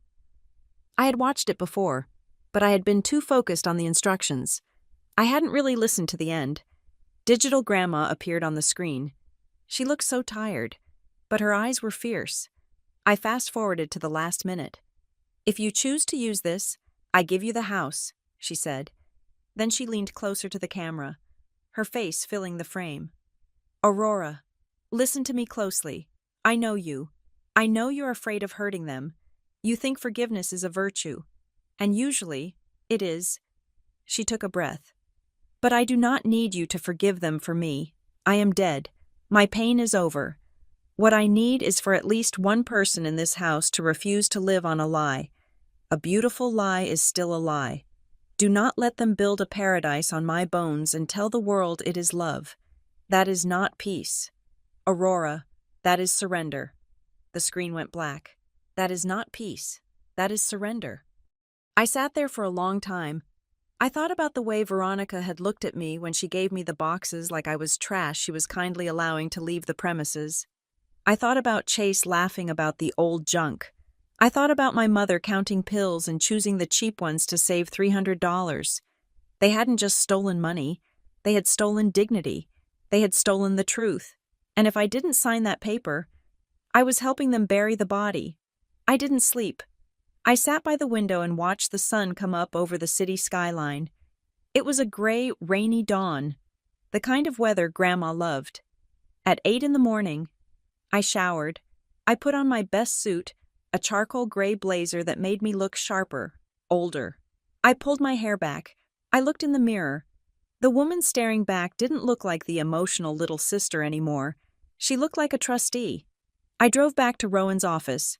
When I walked in, he was already at his desk, drinking coffee.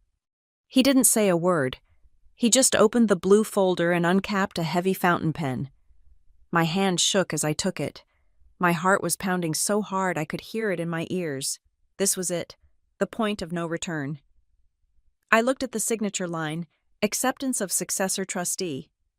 I thought about the peace I was about to shatter. I thought about the holidays I would never be invited to again. I thought about the names they would call me. Then I thought about the brass key in my pocket. For the day the wolves come. I wasn't the wolf. I was the gatekeeper. I pressed the pen to the paper. The ink flowed black and permanent. Aurora Flores. I dated it. I put the pen down.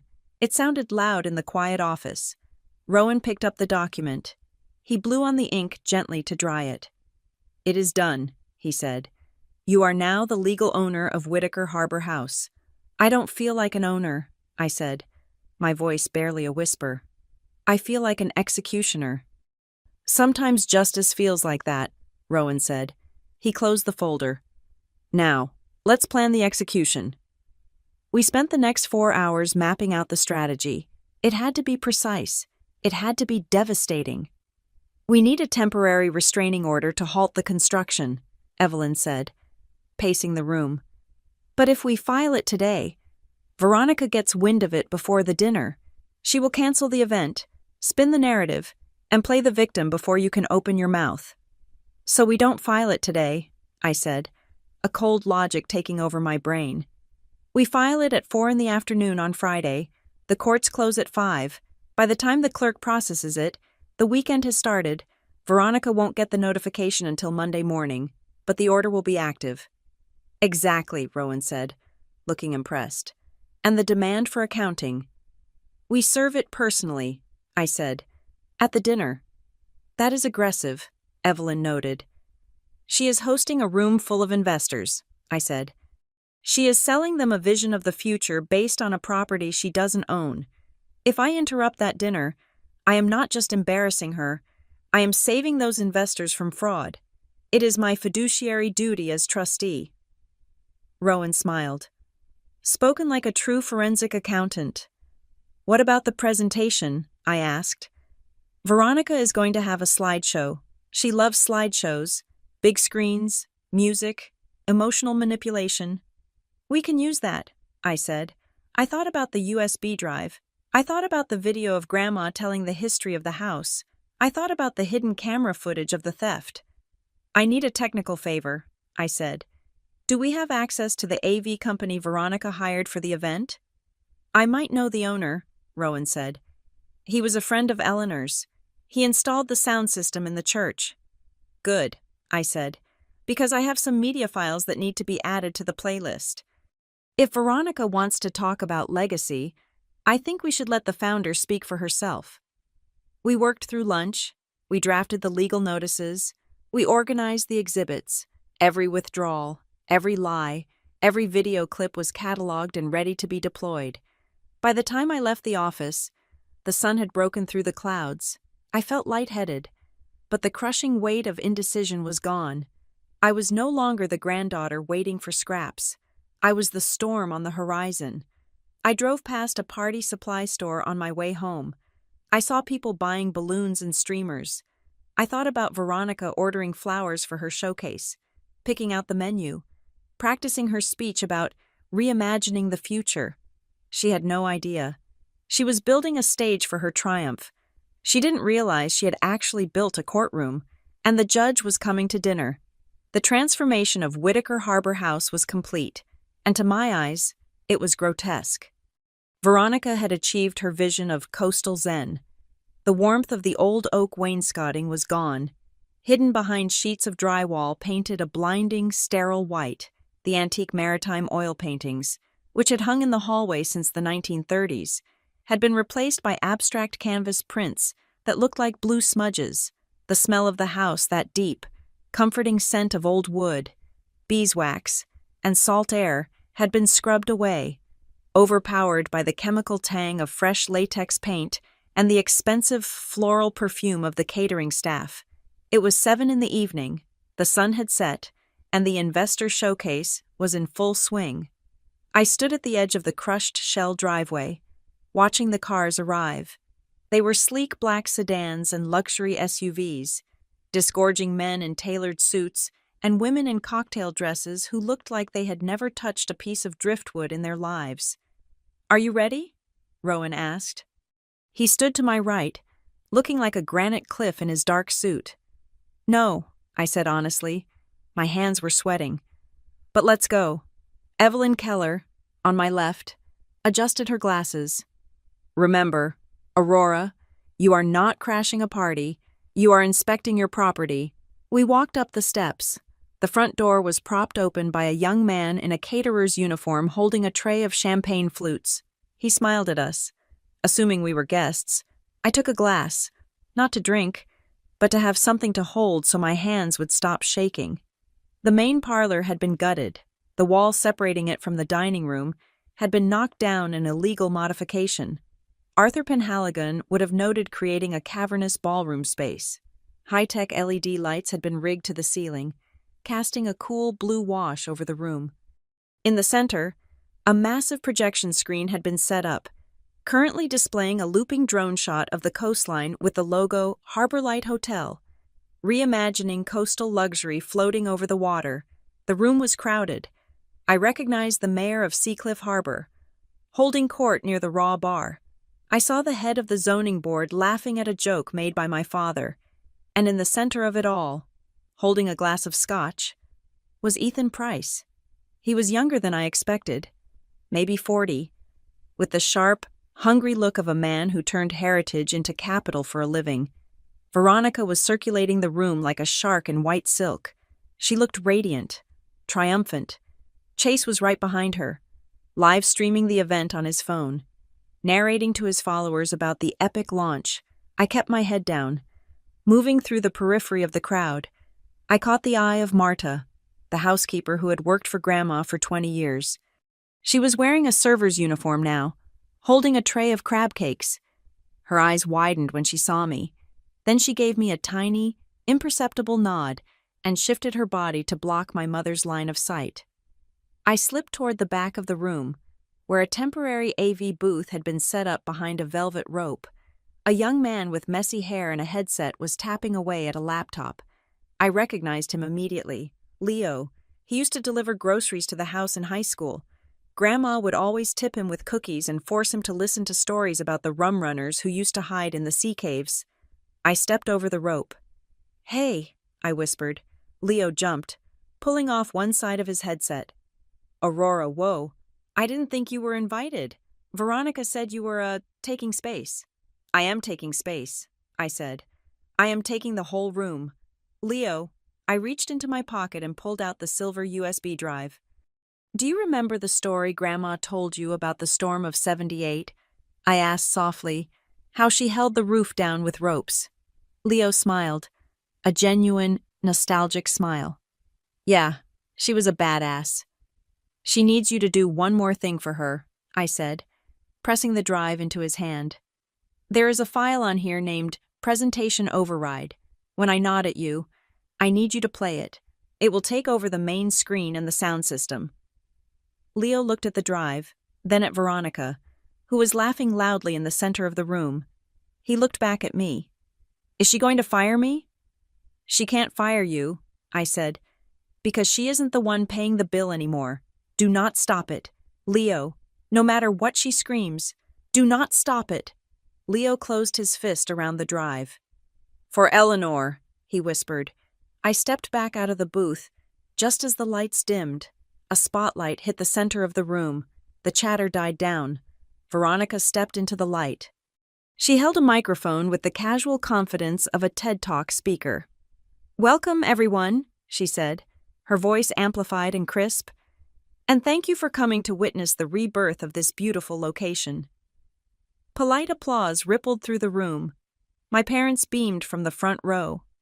"For decades, this house has stood as a relic," Veronica continued, pacing slightly. "It was charming, yes, but it was cluttered. It was weighed down by the past. We all know that to move forward, we must be brave enough to let go. We must clear away the dust of memory to make room for the shine of the future." I felt a surge of bile in my throat. Dust of memory. "The Harborlight Hotel will be a sanctuary of modern minimalism," she said, gesturing to the screen. The drone footage faded, replaced by architectural renderings, white walls, glass walkways, a sterile infinity pool where Grandma's rose garden used to be. "We are stripping this building to its bones," Veronica declared. "We are removing the rot of the old century to build a high-efficiency, high-luxury destination. We respect the history, of course, but we refuse to be trapped by it." She paused for dramatic effect. "And now, I want to show you the future." She swept her arm toward the screen. I looked at Leo. I nodded. The architectural renderings flickered. The screen went black for a heartbeat. The smooth jazz music that had been playing underneath Veronica's speech cut out with a sharp static hiss. Then, a new image filled the massive screen. It was not a sleek 3D rendering. It was shaky, grainy footage. It was a hospital bed. A collective gasp went through the room. On the screen, Grandma Eleanor looked frail. her hair thin, the hospital gown hanging loosely on her frame. But her eyes, magnified to 10 feet tall, were blazing with intelligence. "If you are watching this," Grandma's voice boomed through the high-quality surround sound speakers, "it means my granddaughter Aurora has finally decided to stop being polite."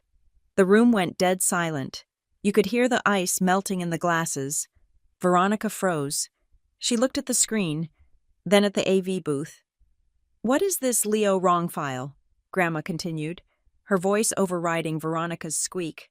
"I am Eleanor Whitaker, and if you are standing in my house right now, drinking my wine, listening to my granddaughter Veronica talk about legacy, you are being sold a lie." Ethan Price took a step back, his eyes narrowing. On the screen, the scene cut. It was the hidden camera footage from the bedroom. The date stamp was clearly visible. November 20th. The audio was crystal clear. "Just sign right here," by the yellow tag. Veronica's voice said. She sounded predatory, sickly sweet. "Is this for Aurora?" Grandma asked. "Yes, for Aurora." Veronica lied. The audience watched in horror as Veronica on the screen manipulated the document, hiding the header. "Turn it off!" Veronica screamed, her composure shattering. She waved frantically at the booth. "Technical difficulties. Turn it off now." Leo was ducking down behind his console, pretending to fiddle with wires, looking panicked but doing absolutely nothing to stop the feed. The video cut again. This time it was a split screen. On one side, a bank statement highlighted in red. On the other, hidden camera footage of my mother and Veronica in the kitchen. She throws up because she is dying. "Mom," Veronica's voice echoed, cold and cruel. "It is part of the process. We need to cut overhead. Just give her the generic." A woman in the crowd covered her mouth with her hand. My mother, standing in the front row, went pale, clutching my father's arm. "That is out of context," my father shouted, looking around wildly. "This is a deep fake AI generated." But the video didn't stop. Grandma appeared again, looking straight at the lens. "They think I am confused," she said. "They think I do not know that $50,000 disappeared from the care fund last Tuesday. Veronica, if you are watching this, did you enjoy the spa weekend in Startup Capital? I hope the massage was worth a felony." Veronica lunged toward the AV booth. I said cut the power before she could reach the cables. Rowan stood up. He didn't need a microphone. His voice was a courtroom baritone that commanded absolute obedience. "Sit down, Veronica." Veronica stopped, panting, looking like a trapped animal. Rowan walked into the center of the room. He held up a sheaf of papers stamped with the official seal of the Maine Superior Court. "I am Rowan Garrison, attorney for the Whitaker Harbor House Trust," he announced. "As of 4 o'clock this afternoon, Judge Miller has issued a temporary restraining order halting all construction, renovation, and business operations on this property." He turned to the crowd, holding the papers high. "This order is based on evidence of fraud, financial exploitation of an elder, and unauthorized destruction of historic property. Any investor currently writing a check to the Harbor Light Hotel is funding a crime scene." Ethan Price dropped his glass. It shattered on the floor, the sound sharp and violent. He looked at Veronica with pure disgust. "You told me the title was clean." "It is clean," Veronica shrieked. She was senile. That old woman didn't know what day it was. The screen behind her flickered one last time. The video ended, but the audio kept playing. It was a recording from a cell phone, the sound of clinking glasses, Veronica's voice. "Honestly, once she kicks the bucket, we can finally stop pretending to care about the dust." "I'm going to burn those stupid journals first," Chase's voice. "Cheers to that. The old hag is taking forever to die. I need that payout for the crypto launch." Laughter. Chase, who was holding his phone up to live stream, slowly lowered his hand. His face was gray. The live stream had just broadcast that audio to his entire following. The silence in the room was heavy, suffocating. It was the silence of a reputation dying in real time. I stepped out from the shadows. The crowd parted for me. They looked at me with a mixture of fear and awe. I walked up to the front, past my parents who couldn't even meet my eyes, past Chase who was staring at the floor. I stopped in front of Veronica. She was trembling, her perfect makeup running with sweat. I took the microphone from the stand. It felt heavy in my hand. "My name is Aurora Flores," I said. My voice didn't shake. "I am the sole trustee of the Whitaker Harbor House Trust." I looked out at the sea of shocked faces. My grandmother spent 70 years building a home where people felt safe. She did not leave this house to be reimagined. She left it to be remembered. I turned to Veronica. I didn't yell. I didn't need to. "You wanted a clean slate, Veronica," I asked. "You got it? The construction stops tonight, the investors are leaving, and on Monday morning, the forensic audit of the accounts begins." I reached into my bag and pulled out the thick file Evelyn had prepared, the demand for accounting and the notice of eviction. I dropped it onto the glass table. Thud. The sound echoed in the silent ballroom. "Get out of my house," I said. Veronica opened her mouth to speak, to scream, to spin another lie, but she looked at Ethan Price. He was already walking toward the door, signaling his team to follow. She looked at the mayor, who was busy typing on his phone, likely distancing himself on social media. She looked at the screen, where a freeze frame of Grandma Eleanor's face still loomed over the room, watching her. For the first time in her life, Veronica Whitaker had nothing to say. I looked at my parents. My mother was crying, but it wasn't the soft, manipulative crying she usually used. It was the ugly, terrified sobbing of a woman who realized the ATM had just been permanently shut off. "Aurora," my father started, his voice cracking. "Honey, please, let's discuss this in private." "We are done with private," I said, cold as the Atlantic wind. "You spent 2 years betting on her death in private. Now you can deal with the consequences in public." I signaled to Leo. "Cut the feed," I said. The screen went black. The lights came up, harsh and unforgiving, revealing the half-painted walls and the terrified faces of my family. The party was over. The war had just begun. The silence in the ballroom was not empty. It was heavy, suffocating, the kind of silence that precedes a structural collapse. But I did not stay to watch the debris settle. Before the first whisper of gossip could turn into a roar, Veronica gripped my upper arm. Her nails dug into my flesh through the fabric of my blazer, sharp and desperate. She didn't say a word. She just yanked me toward the back of the room, her face a mask of smudged mascara and pure, white-hot fury.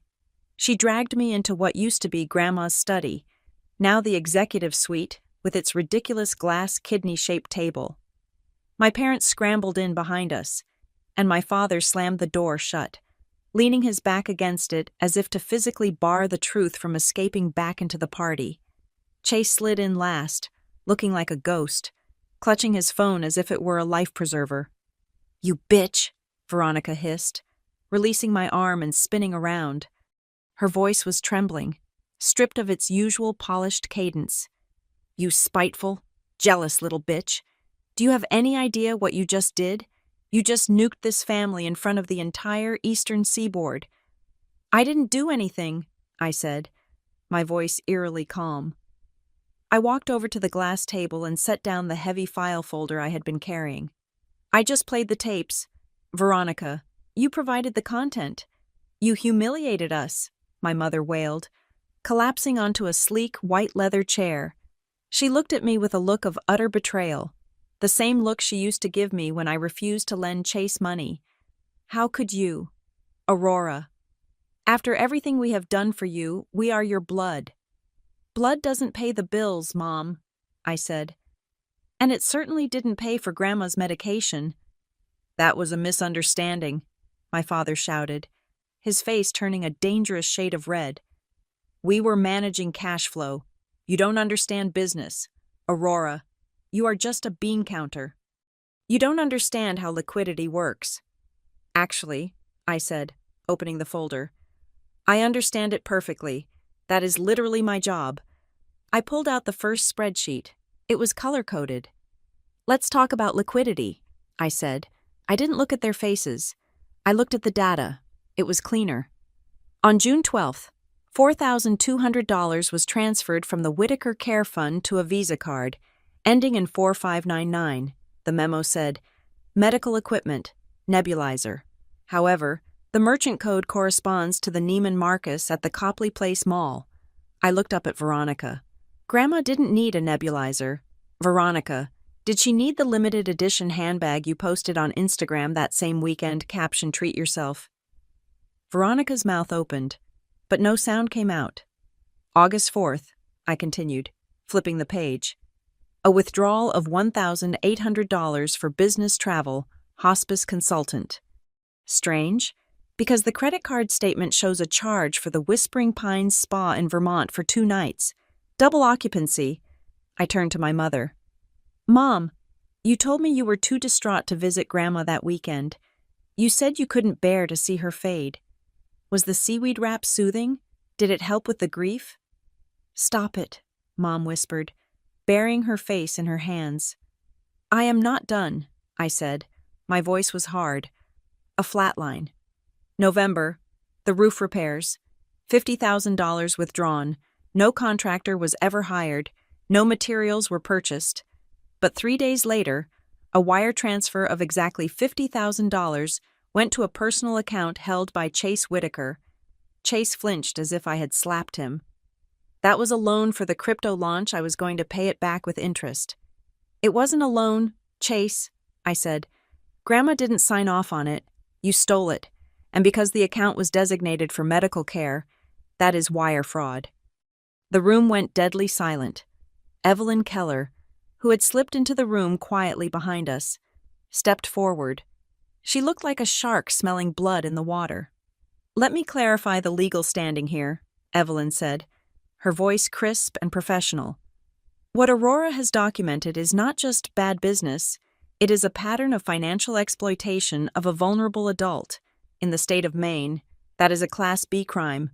If we take this file to the district attorney tomorrow morning, we are not talking about lawsuits. We are talking about indictments. She looked directly at my father. Robert, given that you are a signatory on the joint account with Linda, you would be named as a co-conspirator. Veronica would be the primary defendant. Chase, for receiving stolen funds. You are all looking at potential prison time, minimum 3 years. My father made a choking sound. Prison for taking care of our own inheritance. It wasn't your inheritance yet, I snapped. She was still alive. You were stripping the copper wiring out of the house while she was still living in it. Veronica straightened up. She wiped the sweat from her forehead, her eyes darting around the room, looking for an angle. She was a lawyer. She was used to arguing her way out of corners. This is inadmissible, Veronica said, her voice gaining a little strength. You recorded us without consent. That is a violation of privacy. It is illegal surveillance. If you release those files, I will sue you for everything you have. I will bury you in litigation so deep you will never see the sun.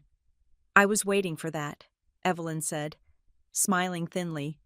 She pulled a photo out of her briefcase and slid it across the glass table. It was a picture of the front desk of Whitaker Harbor House, taken 3 years ago, right next to the guest check-in book. Clearly visible in a brass frame was a small sign. Notice for the safety of our guests and staff, these premises are under video and audio surveillance. Eleanor put that sign up in 2019 after a guest claimed their luggage was stolen. Evelyn said, It has never been taken down. By entering the house, you consented to the recording. Grandma owned the equipment. She owned the house. She had every right to record inside her own property. The evidence is entirely admissible. Veronica stared at the photo. The color drained from her face completely. Her bluff had been called. So, I said, taking a step closer to the table. Here's the deal. I placed a thick document next to the spreadsheets. This is a settlement and restitution agreement. It states that you, Veronica, Robert, Linda, and Chase, acknowledge the accidental misappropriation of funds totaling $142,000. Accidental, Chase squeaked. We are being generous with the language. I said, You will repay the full amount to the trust within 90 days. You will liquidate whatever assets you have to cars, stocks, handbags. I don't care. In exchange, the trust agrees not to press criminal charges. And the house? Veronica asked, her voice tight. You renounce all claims to Whitaker Harbor House, I said. You resign from any management role immediately. You vacate the premises by noon tomorrow. And what do we get? My father asked, his voice shaking with indignation. We are the family. You can't just cut us off with nothing. I looked at him. I felt a pang of pity, but it was distant, like looking at a stranger. You get to stay out of jail, Dad, I said. And the agreement includes a clause granting you and Mom the right to use one guest room for 2 weeks a year. Free of charge, pending availability. That is the nothing but memories part. This is blackmail, Veronica spat. No, this is a plea bargain, I corrected. We won't sign, Veronica said, crossing her arms. You are bluffing. You won't send your own parents to jail. You don't have the stomach for it. Maybe I don't, I admitted. But there is something else you should know. I turned the page of the file. You were all fighting over the mountain of cash you thought Grandma had stashed away, the investment accounts, the liquid assets.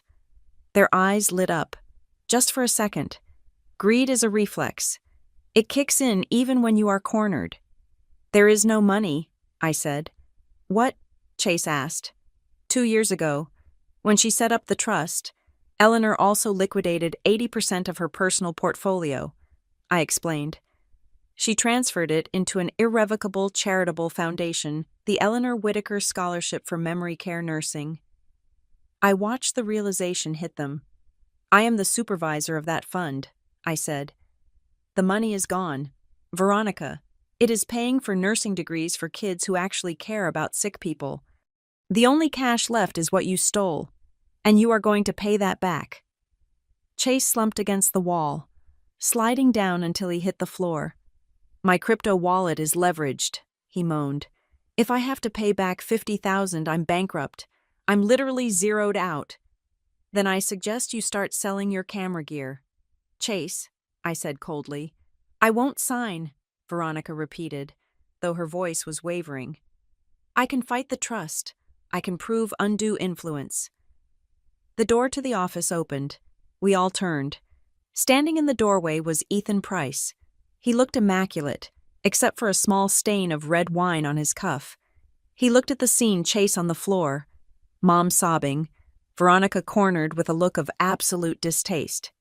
Mr. Price? Veronica said, straightening up, her voice pitching up an octave into her business tone. I am so sorry about the interruption. Just a family dispute. We will be back on track in a moment.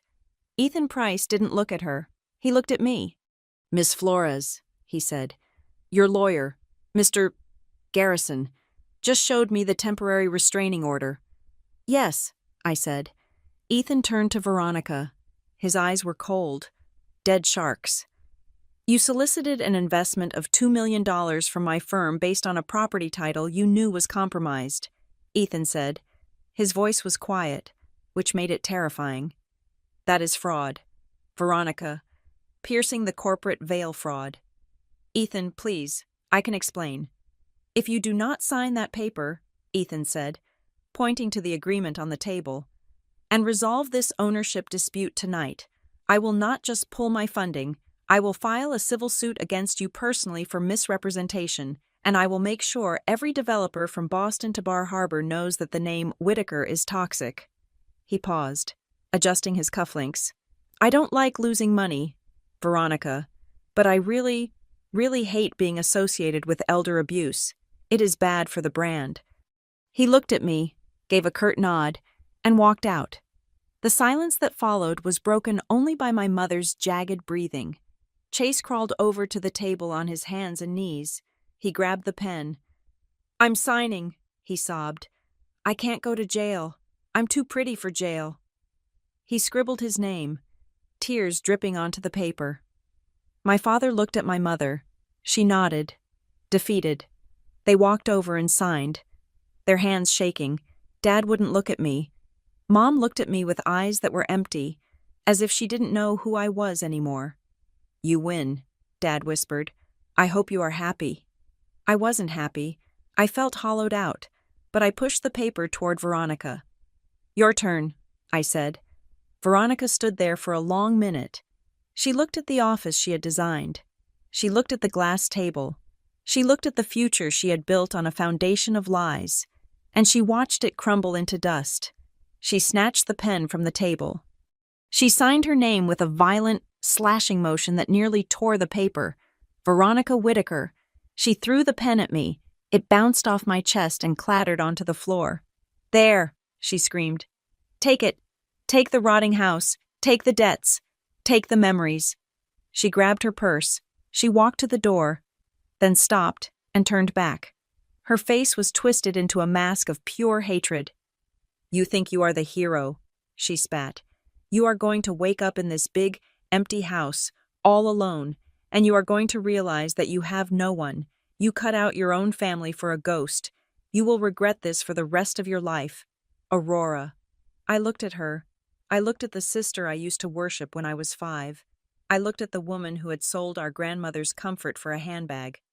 I might," I said softly. "I might regret the noise. I might regret the loneliness." I picked up the signed agreement and handed it to Evelyn. "But I know one thing for sure. Veronica," I said, looking her dead in the eye, "I would regret it 100 times more if I stayed silent and let you kill her all over again. At least tonight, she can finally rest." Veronica made a sound of disgust and slammed the door behind her. The sound reverberated through the room. I stood there, surrounded by the sleek white walls and the smell of expensive perfume, holding the piece of paper that gave me everything and left me with nothing. "It is done," Evelyn said quietly, putting the file in her briefcase. "The house is yours." I looked at my parents, who were shuffling toward the door, looking old and small. "Goodbye, Aurora," my mother whispered. "Goodbye, Mom," I said. They left. I was alone in the office. I sank into the white leather chair. I felt a tear slide down my cheek, hot and fast. I wiped it away. I reached into my pocket and pulled out the old sticky brass key. I had opened the truth. And just as Rowan had warned, the price was high. But as I looked at the voided power of attorney lying on the glass table, I knew it was a price Eleanor Whittaker would have paid, and so would I. The silence that filled Whittaker Harbor House the next morning was not the heavy, suffocating silence of a tomb. It was the clean, exhausted silence of a battlefield after the smoke has finally cleared. For the first time in 2 weeks, there was no grinding roar of power drills. There was no shouting of contractors coordinating demolition. The dumpster in the driveway was still there, a rust-orange scar against the gray morning sky, but the chute leading from the second-floor window had been taken down. The Harbor Light Hotel banner, which had flapped so arrogantly in the wind just 24 hours ago, was gone, likely stuffed into the trunk of Veronica's car as she fled. I sat in the old reading room on the ground floor. This was one of the few rooms Veronica hadn't managed to gut yet. The walls were still lined with dark oak bookshelves. Though half the shelves were empty, the books piled in cardboard boxes in the center of the room. Across from me sat Rowan Garrison. He looked tired. The deep lines etched into his face seemed a little deeper today, but his shoulders were relaxed. He pushed a stack of papers toward me across the small, scarred side table we were using as a desk.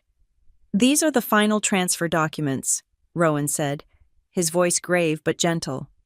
"The injunction is permanent. The title is secured in your name as the sole trustee. Veronica has filed her resignation from the board, effective immediately. It is done. Aurora." I picked up the pen. My hand felt light, unburdened. Yesterday, signing my name felt like pulling a trigger. Today, it felt like stitching a wound. I signed the papers. Aurora Flores. "So," I said, putting the pen down, "I own a construction site." "You own a landmark," Rowan corrected. "It needs work, but the bones are good." He reached into his leather briefcase and pulled out one last envelope. It wasn't legal-sized. It was small. creamy stationery, sealed not with wax, but with a simple piece of tape. Eleanor gave me this the day she signed the trust, Rowan said. She gave me very specific instructions. She said, "Do not give this to Aurora unless she survives the storm. If she signs the papers, if she fights them, and if she wins, then give her this." He slid the envelope across the table. "She knew," I whispered. "She knew exactly how this would play out. She hoped," Rowan said. "She was betting on you, Aurora, even when you didn't know you were in the game." Rowan stood up. He walked to the window and looked out at the bay. "I will give you a moment. I need to go check the locks on the back doors. Veronica still has a key, and I want to make sure we change the cylinders before noon." He left the room, closing the door softly behind him. I held the envelope. My name was written on the front in Grandma's handwriting, firm, looped, unmistakable. I opened it. The letter inside was short. It wasn't a legal decree. It was just a note from a grandmother to the granddaughter she had terrified. "My dearest Aurora, if you are reading this, I owe you an apology. I am sorry I had to hurt you. I am sorry I had to make you sit in that chair and hear Rowan tell you that I left you nothing. I know how much that must have stung. I know you probably cried in your car on the way home, but I had to do it. I had to make you invisible to them. If I had left you the house in the will, they would have attacked you immediately. They would have worn you down with guilt and lawsuits before the grass grew over my grave. I needed them to dismiss you. I needed them to think you were weak, so they would show you exactly how cruel they could be. I told you I left you nothing but memories." That was not a poetic turn of phrase. It was a definition of value. "To your sister, this house is square footage. To your brother, it is a backdrop. To your parents, it is a retirement fund. They would sell every brick if the price was right. You are the only one who sees the ghosts in the hallway.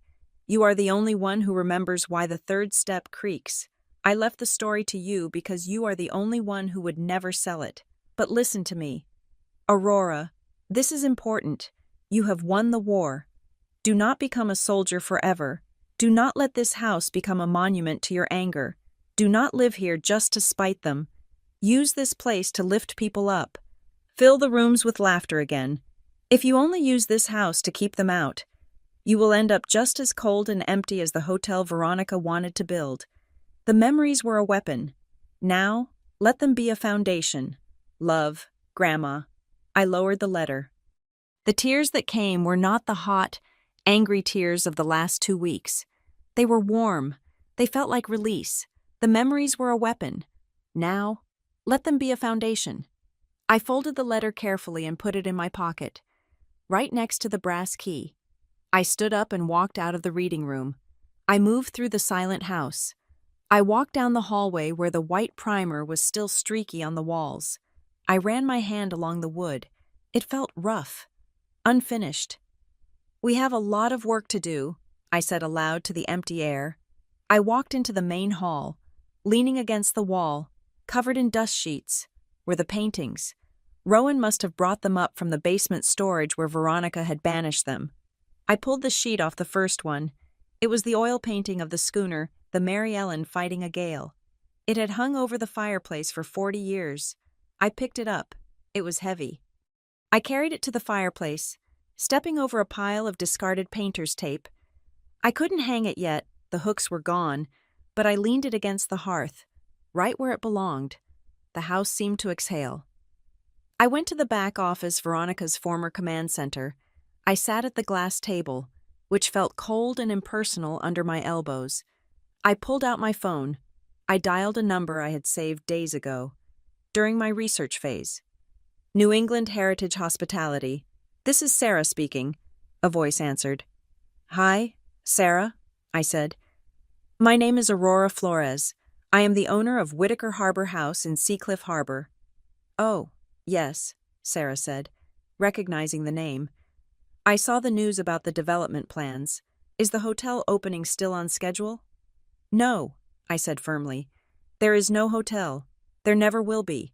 I am calling because I want to discuss a different kind of partnership." I looked at the painting of the schooner across the room. I want to restore the property to its original 1924 condition. I told her.